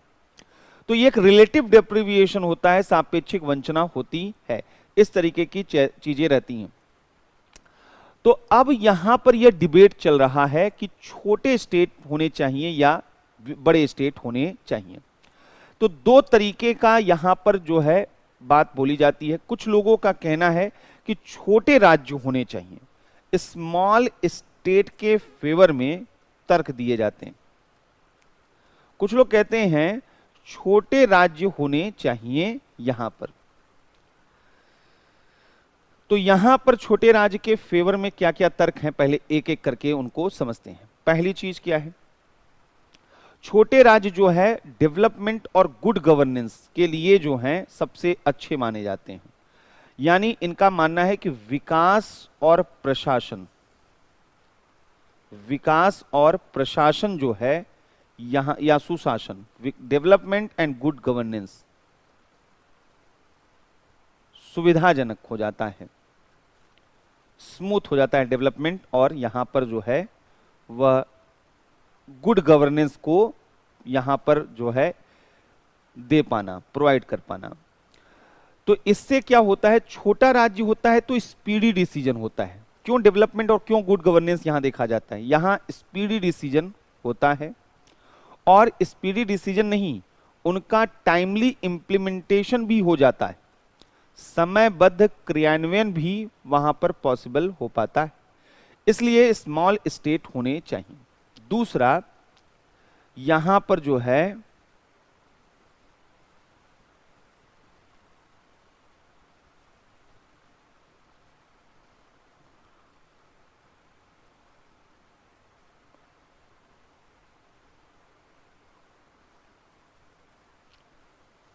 ठीक है, तो यहां पर जो है दूसरा जो पॉइंट यहां पर है वो क्या है कि छोटे स्मॉल स्टेट जो हैं, छोटे राज्य अधिक लोकतांत्रिक होते हैं, अधिक क्या होते हैं, डेमोक्रेटिक होते हैं। और अधिक डेमोक्रेटिक क्यों होते हैं, क्योंकि सिटीजन और रिप्रेजेंटेटिव जनप्रतिनिधि के मध्य संपर्क यहां पर होता है, और रिप्रेजेंटेटिव के बीच जो है संपर्क होता है। इससे क्या है, शासन में, गवर्नमेंट में लोगों की भागीदारी बढ़ती है, गवर्नमेंट में लोगों का पार्टिसिपेशन बढ़ता है, और जो पॉलिटिकल इंस्टीट्यूशंस हैं उन पर सिटीजन कंट्रोल, सिविक कंट्रोल मजबूत होता है। जो पॉलिटिकल इंस्टीट्यूशंस हैं, राजनीतिक संस्थाओं पर जनता का प्रभावी नियंत्रण हो पाता है, इफेक्टिव कंट्रोल हो पाता है। तो स्मॉल स्टेट अधिक डेमोक्रेटिक होते हैं, सिटीजन और रिप्रेजेंटेटिव्स के बीच में जो है कांटेक्ट हो पाता है, और यहाँ पर जो गवर्नमेंट है उसमें लोगों का पार्टिसिपेशन बढ़ता है, पॉलिटिकल इंस्टीट्यूशंस पर सिविक कंट्रोल स्टेब्लिश हो पाता है। थोड़ा सा यहाँ पर करेक्ट कर लीजिएगा, हो सकता है कि मैंने कुछ छोटे स्टेट के रूप में, जैसे यहाँ पर हमने कहा था कि भाषा के आधार पर राज्यों के गठन क्यों जरूरी हैं, लैंग्वेज के आधार पर, तो ये वाला पॉइंट्स यहाँ पर अधिक लोकतांत्रिक, जनप्रतिनिधियों पर प्रभावी नियंत्रण, ये उतना सॉलिड पॉइंट यहाँ पर नहीं है, ये स्मॉल स्टेट के संदर्भ में था। यहाँ पर ये होगा शासन की वैधता और स्वीकार्यता। भाषाई आधार पर अगर राज्य का गठन होता है तो लोगों की स्वीकार्यता मिलती है, क्योंकि यह जो है लोगों की मांग होती है, डिमांड ऑफ पीपल होती है, तो लोगों की मांग होती है, और इसलिए यहाँ पर जो है जो गवर्नमेंट है वो ज्यादा वैलिड होती है, लेजिटिमेट होती है, लोग उसको स्वीकार करते हैं। यहाँ लोकतांत्रिक वाला जो है आर्गुमेंट पॉइंट वो इसमें आएगा, तो थोड़ा सा वहां पर इसको सही कर लीजिएगा। तो दूसरा हो गया यहां पर। तीसरा, स्मॉल स्टेट क्यों होना चाहिए, स्मॉल स्टेट रहता है तो जो भी वहां पर रिसोर्सेज होता है उनका मैक्सिमम यूटिलाइजेशन हो पाता है, संसाधनों का कुशलतम उपयोग संभव हो पाता है, मैक्सिमम यूटिलाइजेशन ऑफ रिसोर्सेज, संसाधनों का कुशलतम उपयोग संभव हो पाता, और यहां पर जो है तो रिसोर्सेस का ऑप्टिमम जो यूटिलाइजेशन है हो पाता है। बड़ा स्टेट होता है, पता ही नहीं रहता है कहाँ कौन संसाधन कैसे वहां पे करना है। दूसरी चीज यहां पर है कि जो लोकल नीड्स हैं उनकी सही पहचान, जैसे यूपी है, अब यूपी में तो सब कुछ बदल रहा है, पूर्वांचल की अलग समस्या है, बुंदेलखंड की अलग, पश्चिमी उत्तर प्रदेश की अलग, तराई बेल्ट की अलग। तो गवर्नमेंट सही तरीके से प्रायोरिटाइज नहीं कर पाता है कि क्या जरूरी उसके लिए क्या नहीं जरूरी। लेकिन अगर छोटे छोटे स्टेट हों तो लोकल नीड्स के अकॉर्डिंग लोकल प्लानिंग डिजाइन की जा सकती है। लोकल नीड्स के अकॉर्डिंग स्थानीय आवश्यकताओं के अनुरूप स्थानीय नियोजन जो है, स्थानीय नियोजन प्रभावी रूप में हो सकता, प्रभावी रूप में हो सकता। तो ये जो है यहां पर देखा जा सकता है। और चौथी चीज है कि छोटे राज्य जो हैं यहां पर अब तक के अनुभव बताते हैं कि छोटे राज्यों में विकास ज्यादा बेहतर हुआ है। तो अभी तक के अनुभव जो हैं, जो एक्सपीरियंस हैं, वो बताते हैं कि छोटे राज्य डेवलपमेंट के लिए, फॉर डेवलपमेंट, अधिक जो हैं वह विकास के लिए उपयुक्त हैं। जैसे हरियाणा हम देखते हैं बहुत तेजी के साथ डेवलप हुआ है। हम यहाँ पर जो है यह देखते हैं कि चाहे वह हरियाणा हो या गोवा हो, ये सब छोटे स्टेट हैं और इसलिए डेवलप हैं, ऐसा लोगों का मानना है। लेकिन स्मॉल स्टेट के अगेंस्ट भी तर्क दिए जाते हैं, छोटे राज्यों के विपक्ष में तर्क। छोटे राज्य के विपक्ष में तर्क क्या बोला जाता है? Small state. यहां पर तो फेवर में तो बहुत से तर्क होते हैं, तो वहां पर बोला भी जाता है कि देखिए अमेरिका, वहां तो 50 स्टेट है, हमारे यहां तो केवल 28 स्टेट है। लेकिन इसके विपक्ष में क्या तर्क दिए जाते हैं? तो विपक्ष में जो लोग तर्क देते हैं, कहते हैं कि इंडिया बहुत ही ज्यादा डाइवर्सिफाई, भारत विविधतापूर्ण है और प्लूरिस्टिक सोसाइटी है, बहुलतापूर्ण समाज है। यह समाज ऐसा है जो विविधतापूर्ण और बहुलतापूर्ण। ऐसे समाज में ओवर डिसेंट्रलाइजेशन कभी सफल हो ही नहीं सकता है। आप विकेंद्रीकरण करेंगे, आप डेमोक्रेटिक लिबरल बनेंगे, आप यहां पर कुछ भी नहीं हासिल कर सकते। वजह समझिए, यहां पर कहा जाता है कि दुनिया का जो सबसे गोल्डन फार्मूला है वो क्या है? वो मध्यम मार्ग है। मध्यम मार्ग का जो है, जो बुद्धा रिलीजन में बोला जाता है, जो इंडियन हर जगह बोला जाता है कि मिडिल पाथ होना चाहिए। नेचर भी उसी मिडिल पाथ पर चलती है। अगर आप सोचिए कि अगर अर्थ जो है वह बहुत दूर सन से होता तो भी लाइफ एग्जिस्ट नहीं करती, और अर्थ सन के बहुत नजदीक होता तो भी लाइफ एग्जिस्ट नहीं करती। तो एक बैलेंस जरूरी होता है लाइफ के एग्जिस्टेंस के लिए, उसके सर्वाइवल के लिए। ठीक वैसे ही भारत जैसे कंट्री में अगर हम बहुत ज्यादा वह डिसेंट्रलाइजेशन देते जाएं, सब निचले स्तर पर सारा पावर दे दें, यहां पर अगर एक जैसे लोग होते तो उनके बीच में कन्फ्रंटेशन रोके जा सकते थे।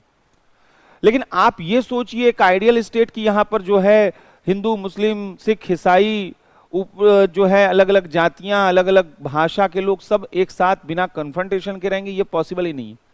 आप 100 यहां पर आपकी जो है पॉपुलेशन की 99% पॉपुलेशन बिल्कुल मिलकर रहे, 1% पॉपुलेशन भी अगर डिस्टरबेंस क्रिएट करेगी, एक इंसिडेंट भी आएगा, तो वो फीलिंग तुरंत बाहर निकल के आ जाती है। ये ऐसा ही होता है। तो यहां पर जो है इंडिया बहुत ज्यादा डाइवर्सिफाई और बहुत ज्यादा प्लूरिस्टिक है, और ऐसे में ओवर डिसेंट्रलाइजेशन, अति विकेंद्रीकरण, यह जो है वह नेशनल यूनिटी और इंटीग्रिटी के अगेंस्ट होगा या उसके लिए अप्रोप्रिएट नहीं होगा। राष्ट्रीय एकता और अखंडता के लिए उपयुक्त नहीं होगा। यह विभाजनकारी हो सकता है, यह जो है इंडिया को डिवाइड कर सकता है, यह विघटनकारी डिसइंटीग्रेशन को प्रमोट कर सकता है। विघटनकारी यह हो सकता है, अगर छोटे छोटे कई राज्य बनाएंगे तो विघटनकारी प्रवृत्तियां जो हैं यहां पर बढ़ सकती हैं। इतने छोटे स्टेट बना दिए और हर स्टेट कह रहा है हम देश से अलग होंगे, हम देश से अलग। अब आप कंट्रोल करिए, कभी इनको संभालिए, कभी उनको, कभी उनको। तो हमें देश की यूनिटी इंटीग्रिटी को भी ध्यान में रखना है। दूसरा, जो छोटे स्टेट होते हैं, स्मॉल स्टेट, उनका एडमिनिस्ट्रेटिव एक्सपेंडिचर भी बहुत ज्यादा होता है, प्रशासनिक व्यय बहुत ज्यादा होता है। क्योंकि बड़ा स्टेट है, एक हमने कोई सचिवालय बना दिया, एक आवास बना दिया। छोटे स्टेट हैं, वहां पे वो अलग से हमने अब सेक्रेटरीट बनाई है। आप कोई भी अगर बुंदेलखंड बनाएंगे या पूर्वांचल स्टेट बनाएंगे तो आपको अलग सचिवालय बनाना होगा, अलग जो है मंत्रालय बनाना होगा, अलग विधानमंडल बनाना होगा, अलग अलग विभागों का कार्यालय, आवास उन लोगों का। इतना रिसोर्स बर्डन होगा, ये क्या पॉसिबल है प्रैक्टिकली? तो प्रशासनिक व्यय बढ़ेगा और संसाधनों पर अत्यधिक बोझ बढ़ेगा। इससे रिसोर्सेस पर एक एडिशनल बर्डन जो है आएगा, अतिरिक्त बोझ यहां पर आएगा। दूसरी चीज है कि अगर कोई भी स्टेट, कोई क्षेत्र जो है वित्तीय और आर्थिक रूप में संभावनाशील नहीं है, तो छोटे राज्य समाधान के स्थान पर समस्या का कारण बनते हैं। सॉल्यूशन नहीं, खुद अपने आप में एक प्रॉब्लम बन जाते हैं। यदि जो है वह क्षेत्र वह आर्थिक रूप में इकोनॉमिकली जो है पोटेंशियल नहीं है, आर्थिक रूप में संभावनाशील नहीं है, इकोनॉमिक पोटेंशियल नहीं है अगर उस क्षेत्र में, तो प्रॉब्लम की जगह, सॉल्यूशन की जगह प्रॉब्लम्स के रूप में दिखाई देगा, समाधान के स्थान पर समस्या। और नेशनल गवर्नमेंट पर जो है इसकी बस डिपेंडेंसी बढ़ जाएगी, केंद्रीय सरकार पर निर्भरता उसकी बढ़ जाएगी, ये सही नहीं होगा। दूसरा, स्मॉल स्टेट कहीं भी आप भारत में उठाकर देखिए, पॉलिटिकल इनस्टेबिलिटी की सबसे बड़ी वजह है सरकारें तो गिरती पड़ती रहती है। झारखंड की स्थिति देख लीजिए, उत्तर यहां पर जो गोवा की स्थिति, मणिपुर, मिजोरम, आज सरकार है कल नहीं है, तो उससे तो विकास और ज्यादा रुकता। क्यों ये ऐसा क्यों पाता? क्योंकि यहाँ की विधानसभा का साइज छोटा होता है, दल बदल करना यहाँ आसान होता है, विधायकों को तोड़ना भी, अगर 25 यहाँ पर 40, 45, 50 जो हैं विधायक हैं, तो 10 ही विधायक को तो इधर उधर करना है, सरकार बदल जाएगी, 5 ही विधायक में सरकार इधर उधर बदल जाएगी। तो यहां पर प्रॉब्लम है कि छोटे राज्यों में पॉलिटिकल इनस्टेबिलिटी बहुत ज्यादा होती है, छोटे राज्यों में राजनीतिक अस्थिरता जो है वो बहुत ज्यादा देखने को मिलती है।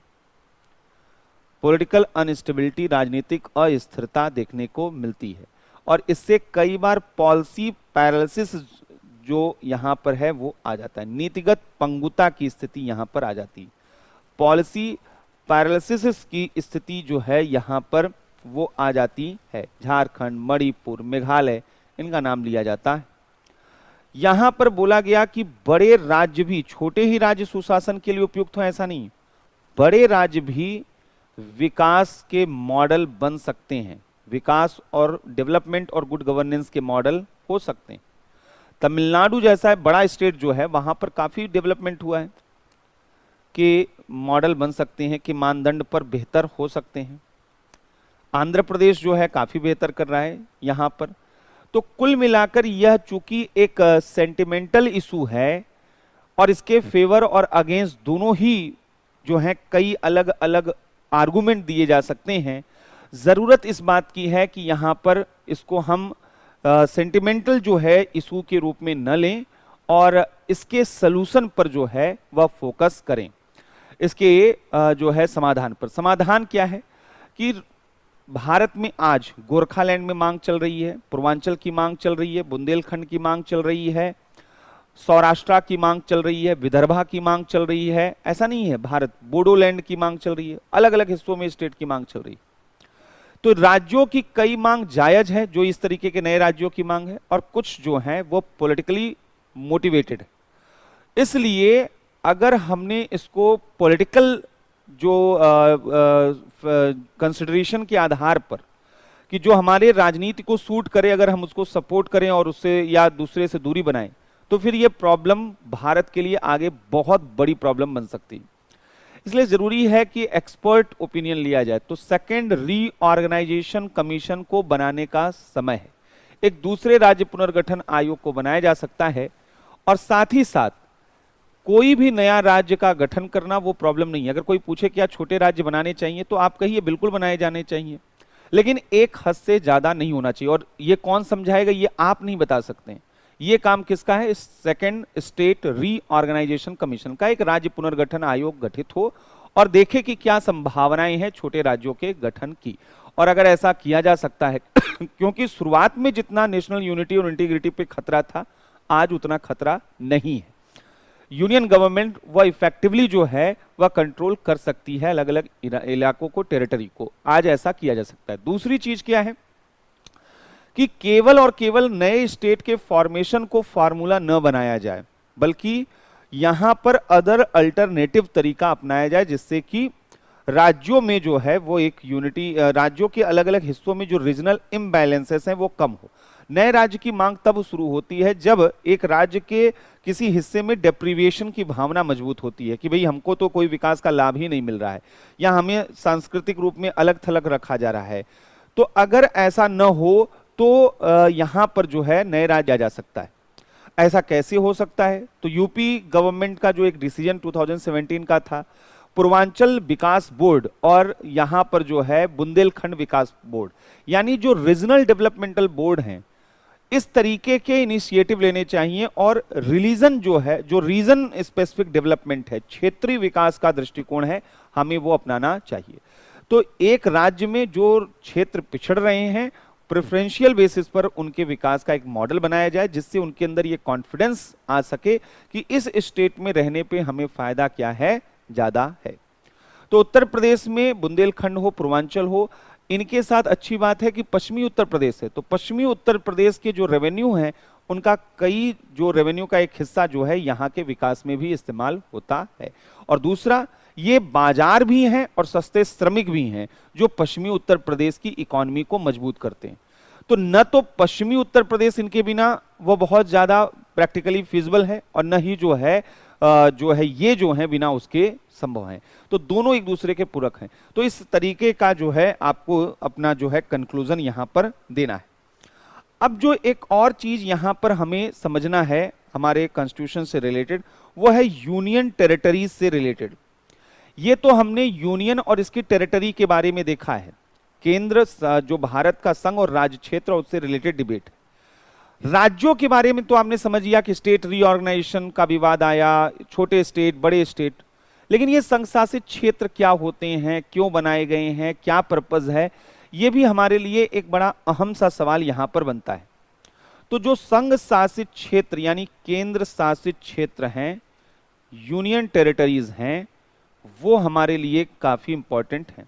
यूनियन टेरिटरीज जो हैं, थोड़ा सा इनको ब्रीफ में समझते हैं।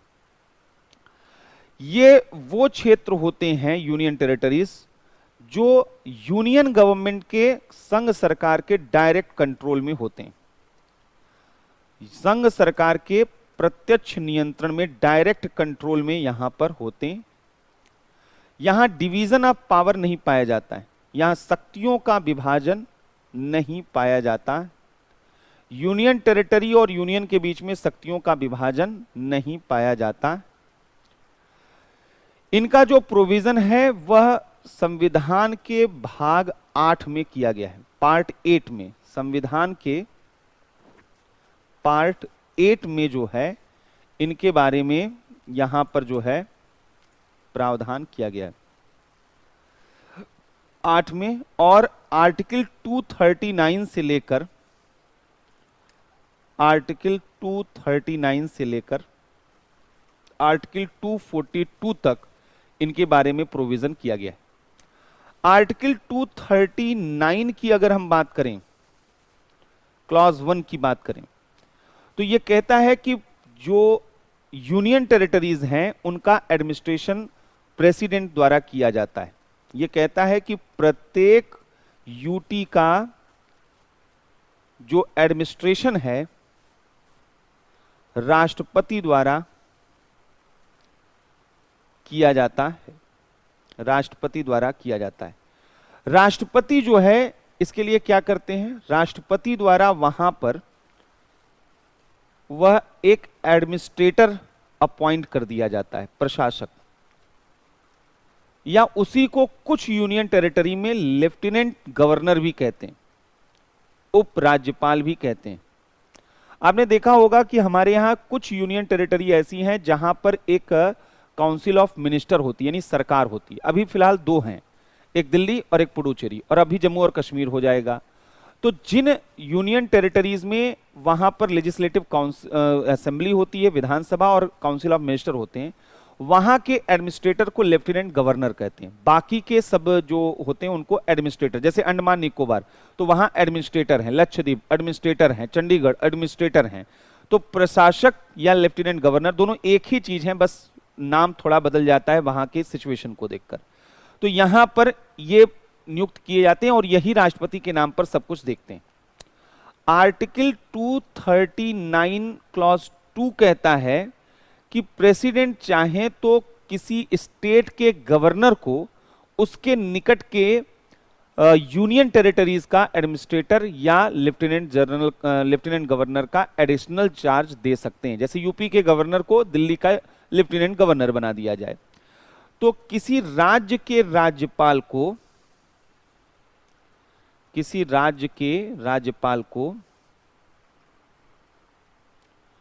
किसी निकटवर्ती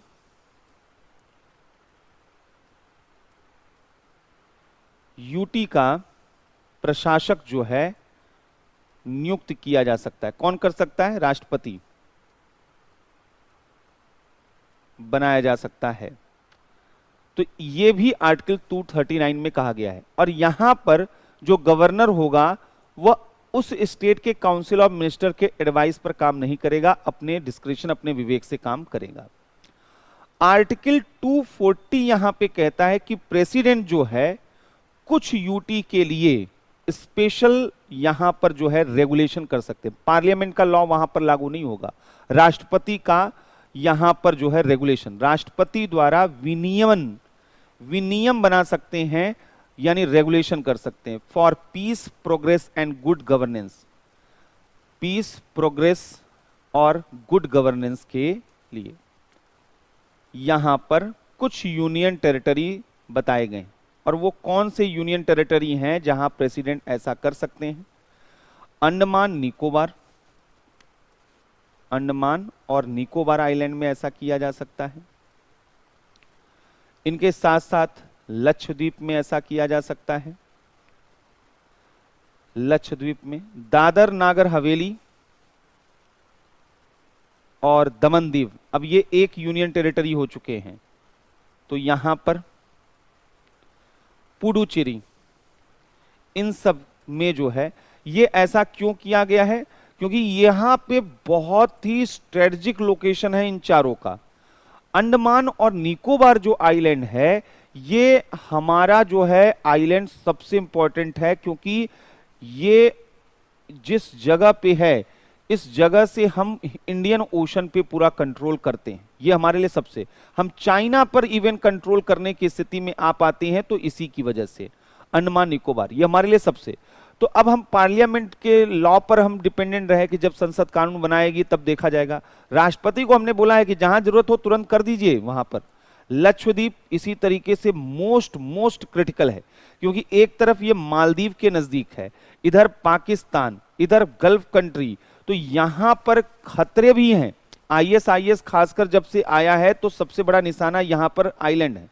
उसने छोटे छोटे द्वीपों पर कब्जा करना शुरू कर दिया था। अब तो आईएसआईएस लगभग कमजोर हो चुका है, लेकिन इसका जो एजेंडा था ये पूरी तरीके से खत्म नहीं हुआ। इसका एजेंडा था कि हमें अलग अलग स्टेट पर कंट्रोल करना है। तो आइलैंड पर कब्जा करना आसान होता है, कोई दूर दूर तक है नहीं, हमने जाके कब्जा कर लिया, हमारे लड़ाके वहां पर जो है आ गए।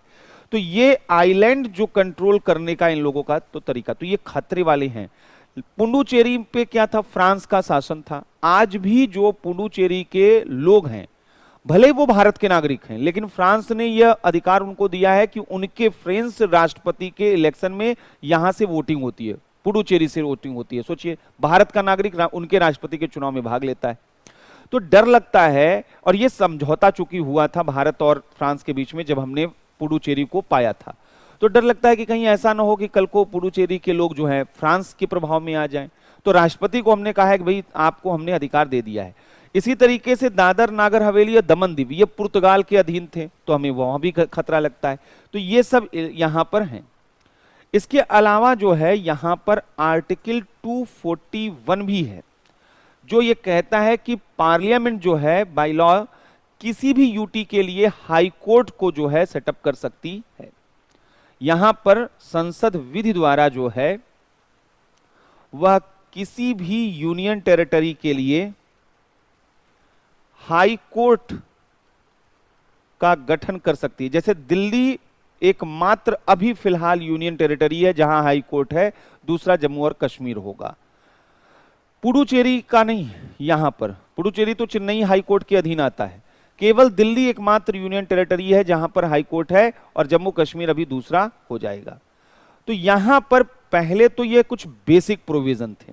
अब एक और चीज यहां पर जो समझने वाली है कि कुछ यूनियन टेरिटरी के साथ स्पेशल प्रोविजन हमारे कॉन्स्टिट्यूशन में किए गए। वैसे तो सामान्य रूप में इतना ही प्रावधान है, लेकिन यहां पर जो है वह दिल्ली और पुडुचेरी के लिए विशेष प्रावधान रखा गया है। तो कुछ यूनियन टेरिटरीज के लिए विशेष प्रावधान यहां पर रखा गया,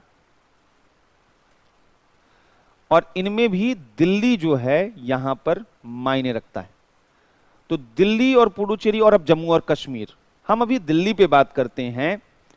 तो 69th कॉन्स्टिट्यूशनल अमेंडमेंट जो एक्ट 1991 था, उसके थ्रू कॉन्स्टिट्यूशन में एक नया आर्टिकल, आर्टिकल 239 AA और आर्टिकल 239 AB, ये दो नए आर्टिकल यहां पर इंसर्ट किए गए थे। ये दिल्ली के लिए, ये दोनों दिल्ली के लिए, दिल्ली यूनियन टेरिटरी के लिए यहां पे लाए गए थे। इस कॉन्स्टिट्यूशनल अमेंडमेंट के बाद ही, 69th कॉन्स्टिट्यूशनल अमेंडमेंट के बाद दिल्ली का नाम बदल दिया गया, एनसीआर कर दिया गया। इसके पहले दिल्ली था, अब नेशनल कैपिटल जो है अब दिल्ली जो है वहां पर हो गया। तो नाम जो है बदल गया, यहां पर जो है नेशनल कैपिटल टेरिटरी, राष्ट्रीय राजधानी क्षेत्र दिल्ली हो गया, राष्ट्रीय राजधानी क्षेत्र दिल्ली कर दिया गया। और इसके एडमिनिस्ट्रेटर को लेफ्टिनेंट गवर्नर बोला जाने लगा, प्रशासक को उपराज्यपाल कहा जाने लगा। यहां पर जो है उपराज्यपाल कहा जाने लगा। इस कॉन्स्टिट्यूशनल अमेंडमेंट से वह दिल्ली के लिए एक विशेष, एक अलग विधानसभा, दिल्ली के लिए लेजिस्लेटिव काउंसिल, यूनियन टेरिटरी में काउंसिल नहीं होते हैं, पार्लियामेंट उनके लिए कानून बनाती है, प्रेसिडेंट वहां पर एडमिनिस्ट्रेशन देखते हैं। न यूनियन टेरिटरी में विधानसभा होती है और न ही मंत्रिपरिषद या मुख्यमंत्री। लेकिन यह अपवाद दिल्ली है और पांडिचेरी है। दिल्ली में यहां पर जो है वह दिल्ली यूनियन टेरिटरी के लिए विधानसभा का गठन किया गया, एक लेजिस्लेटिव काउंसिल का गठन किया गया। इस विधानसभा में 70 मेंबर होते हैं, 70 जो हैं यहां पर सदस्य होते हैं, यानी 70 विधायक होते हैं। 5 साल इनका कार्यकाल होता है, जो हर जगह होता है, 5 वर्ष कार्यकाल हर जगह होता है यहां पर। और दूसरी चीज है कि यहां पर विधानसभा को, इस लेजिस्लेटिव काउंसिल को जो दिल्ली का है, जैसे अन्य स्टेट, फुल स्टेट जिन्हें कहा जाता है, दिल्ली फुल स्टेट नहीं है, जैसे फुल स्टेट को स्टेट लिस्ट के सब्जेक्ट पर लॉ बनाने का अधिकार है, कॉन्करेंट लिस्ट के सब्जेक्ट पर लॉ बनाने का अधिकार है, दिल्ली को भी स्टेट और कॉन्करेंट लिस्ट पर लॉ बनाने का अधिकार है, लेकिन कुछ सब्जेक्ट को छोड़कर। जैसे पब्लिक ऑर्डर पर, लॉ एंड ऑर्डर पर दिल्ली गवर्नमेंट के पास अधिकार नहीं है, लैंड पर जो है दिल्ली गवर्नमेंट का अधिकार नहीं। तो विधानसभा जो है यहां पर को राज्य सूची के विषय पर, स्टेट लिस्ट के विषय पर, राज्य सूची के विषय पर, लोक व्यवस्था, पब्लिक ऑर्डर, पुलिस और लैंड को छोड़कर तो राज्य सूची के विषय और समवर्ती सूची के विषय पर, कॉन्करेंट लिस्ट पर और समवर्ती सूची के विषय पर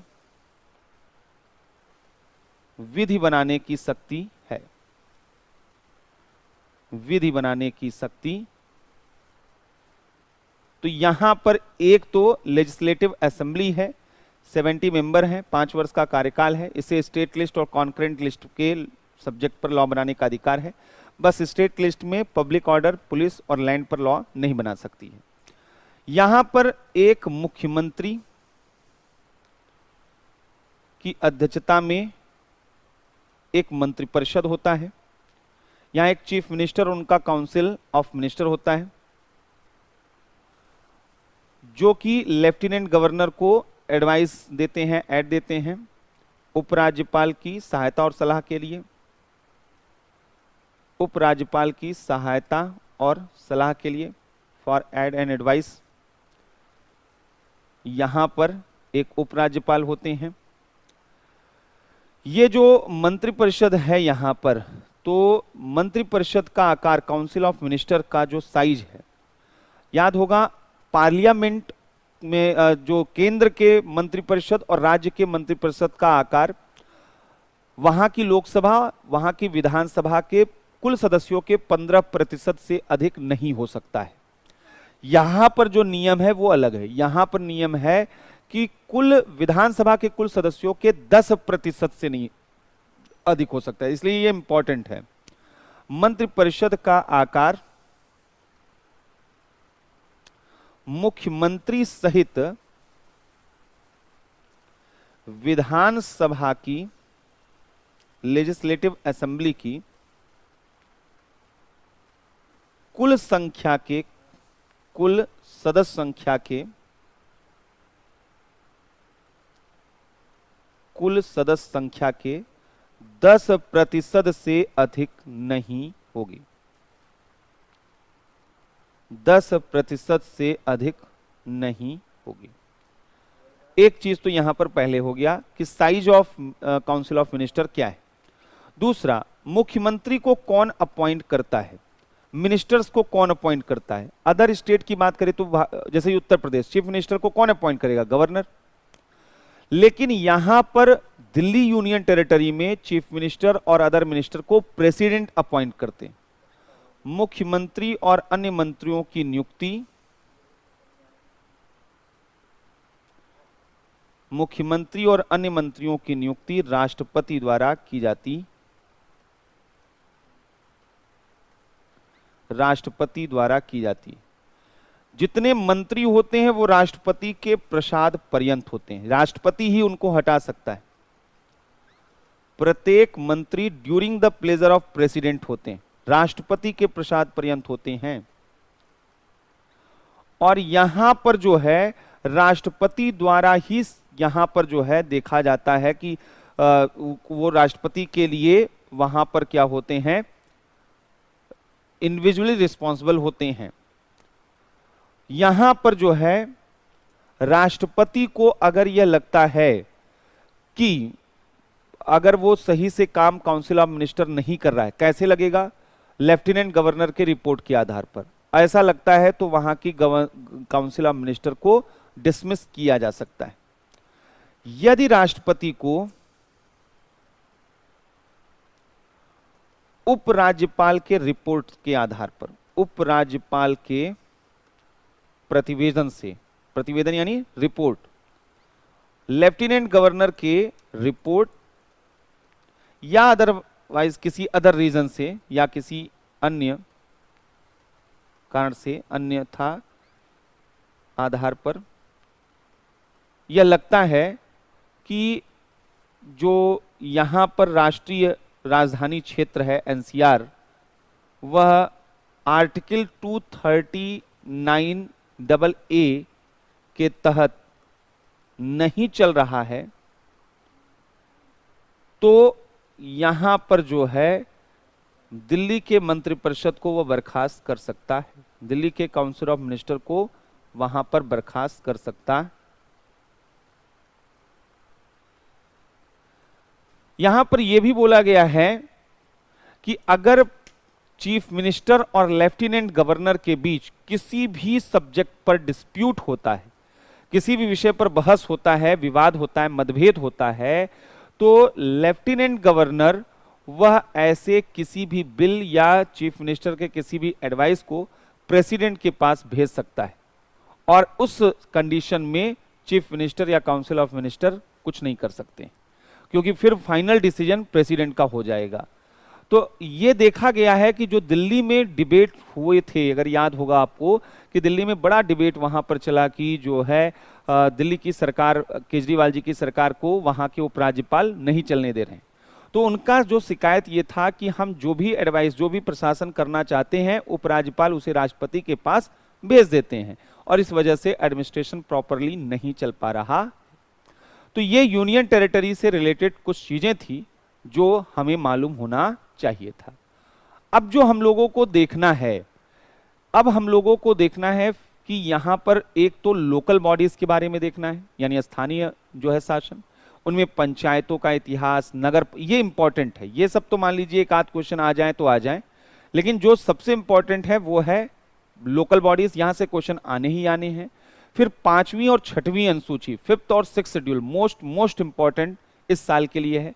तो हम कल से स्टार्ट करेंगे local bodies, 5th schedule, 6th schedule. जब ये एक बार कंप्लीट हो जाएगा, सिटीजनशिप का भी टॉपिक कवर करेंगे और बाकी के कॉन्स्टिट्यूशनल बॉडी वगैरह जितने भी टॉपिक हैं वो कवर करेंगे।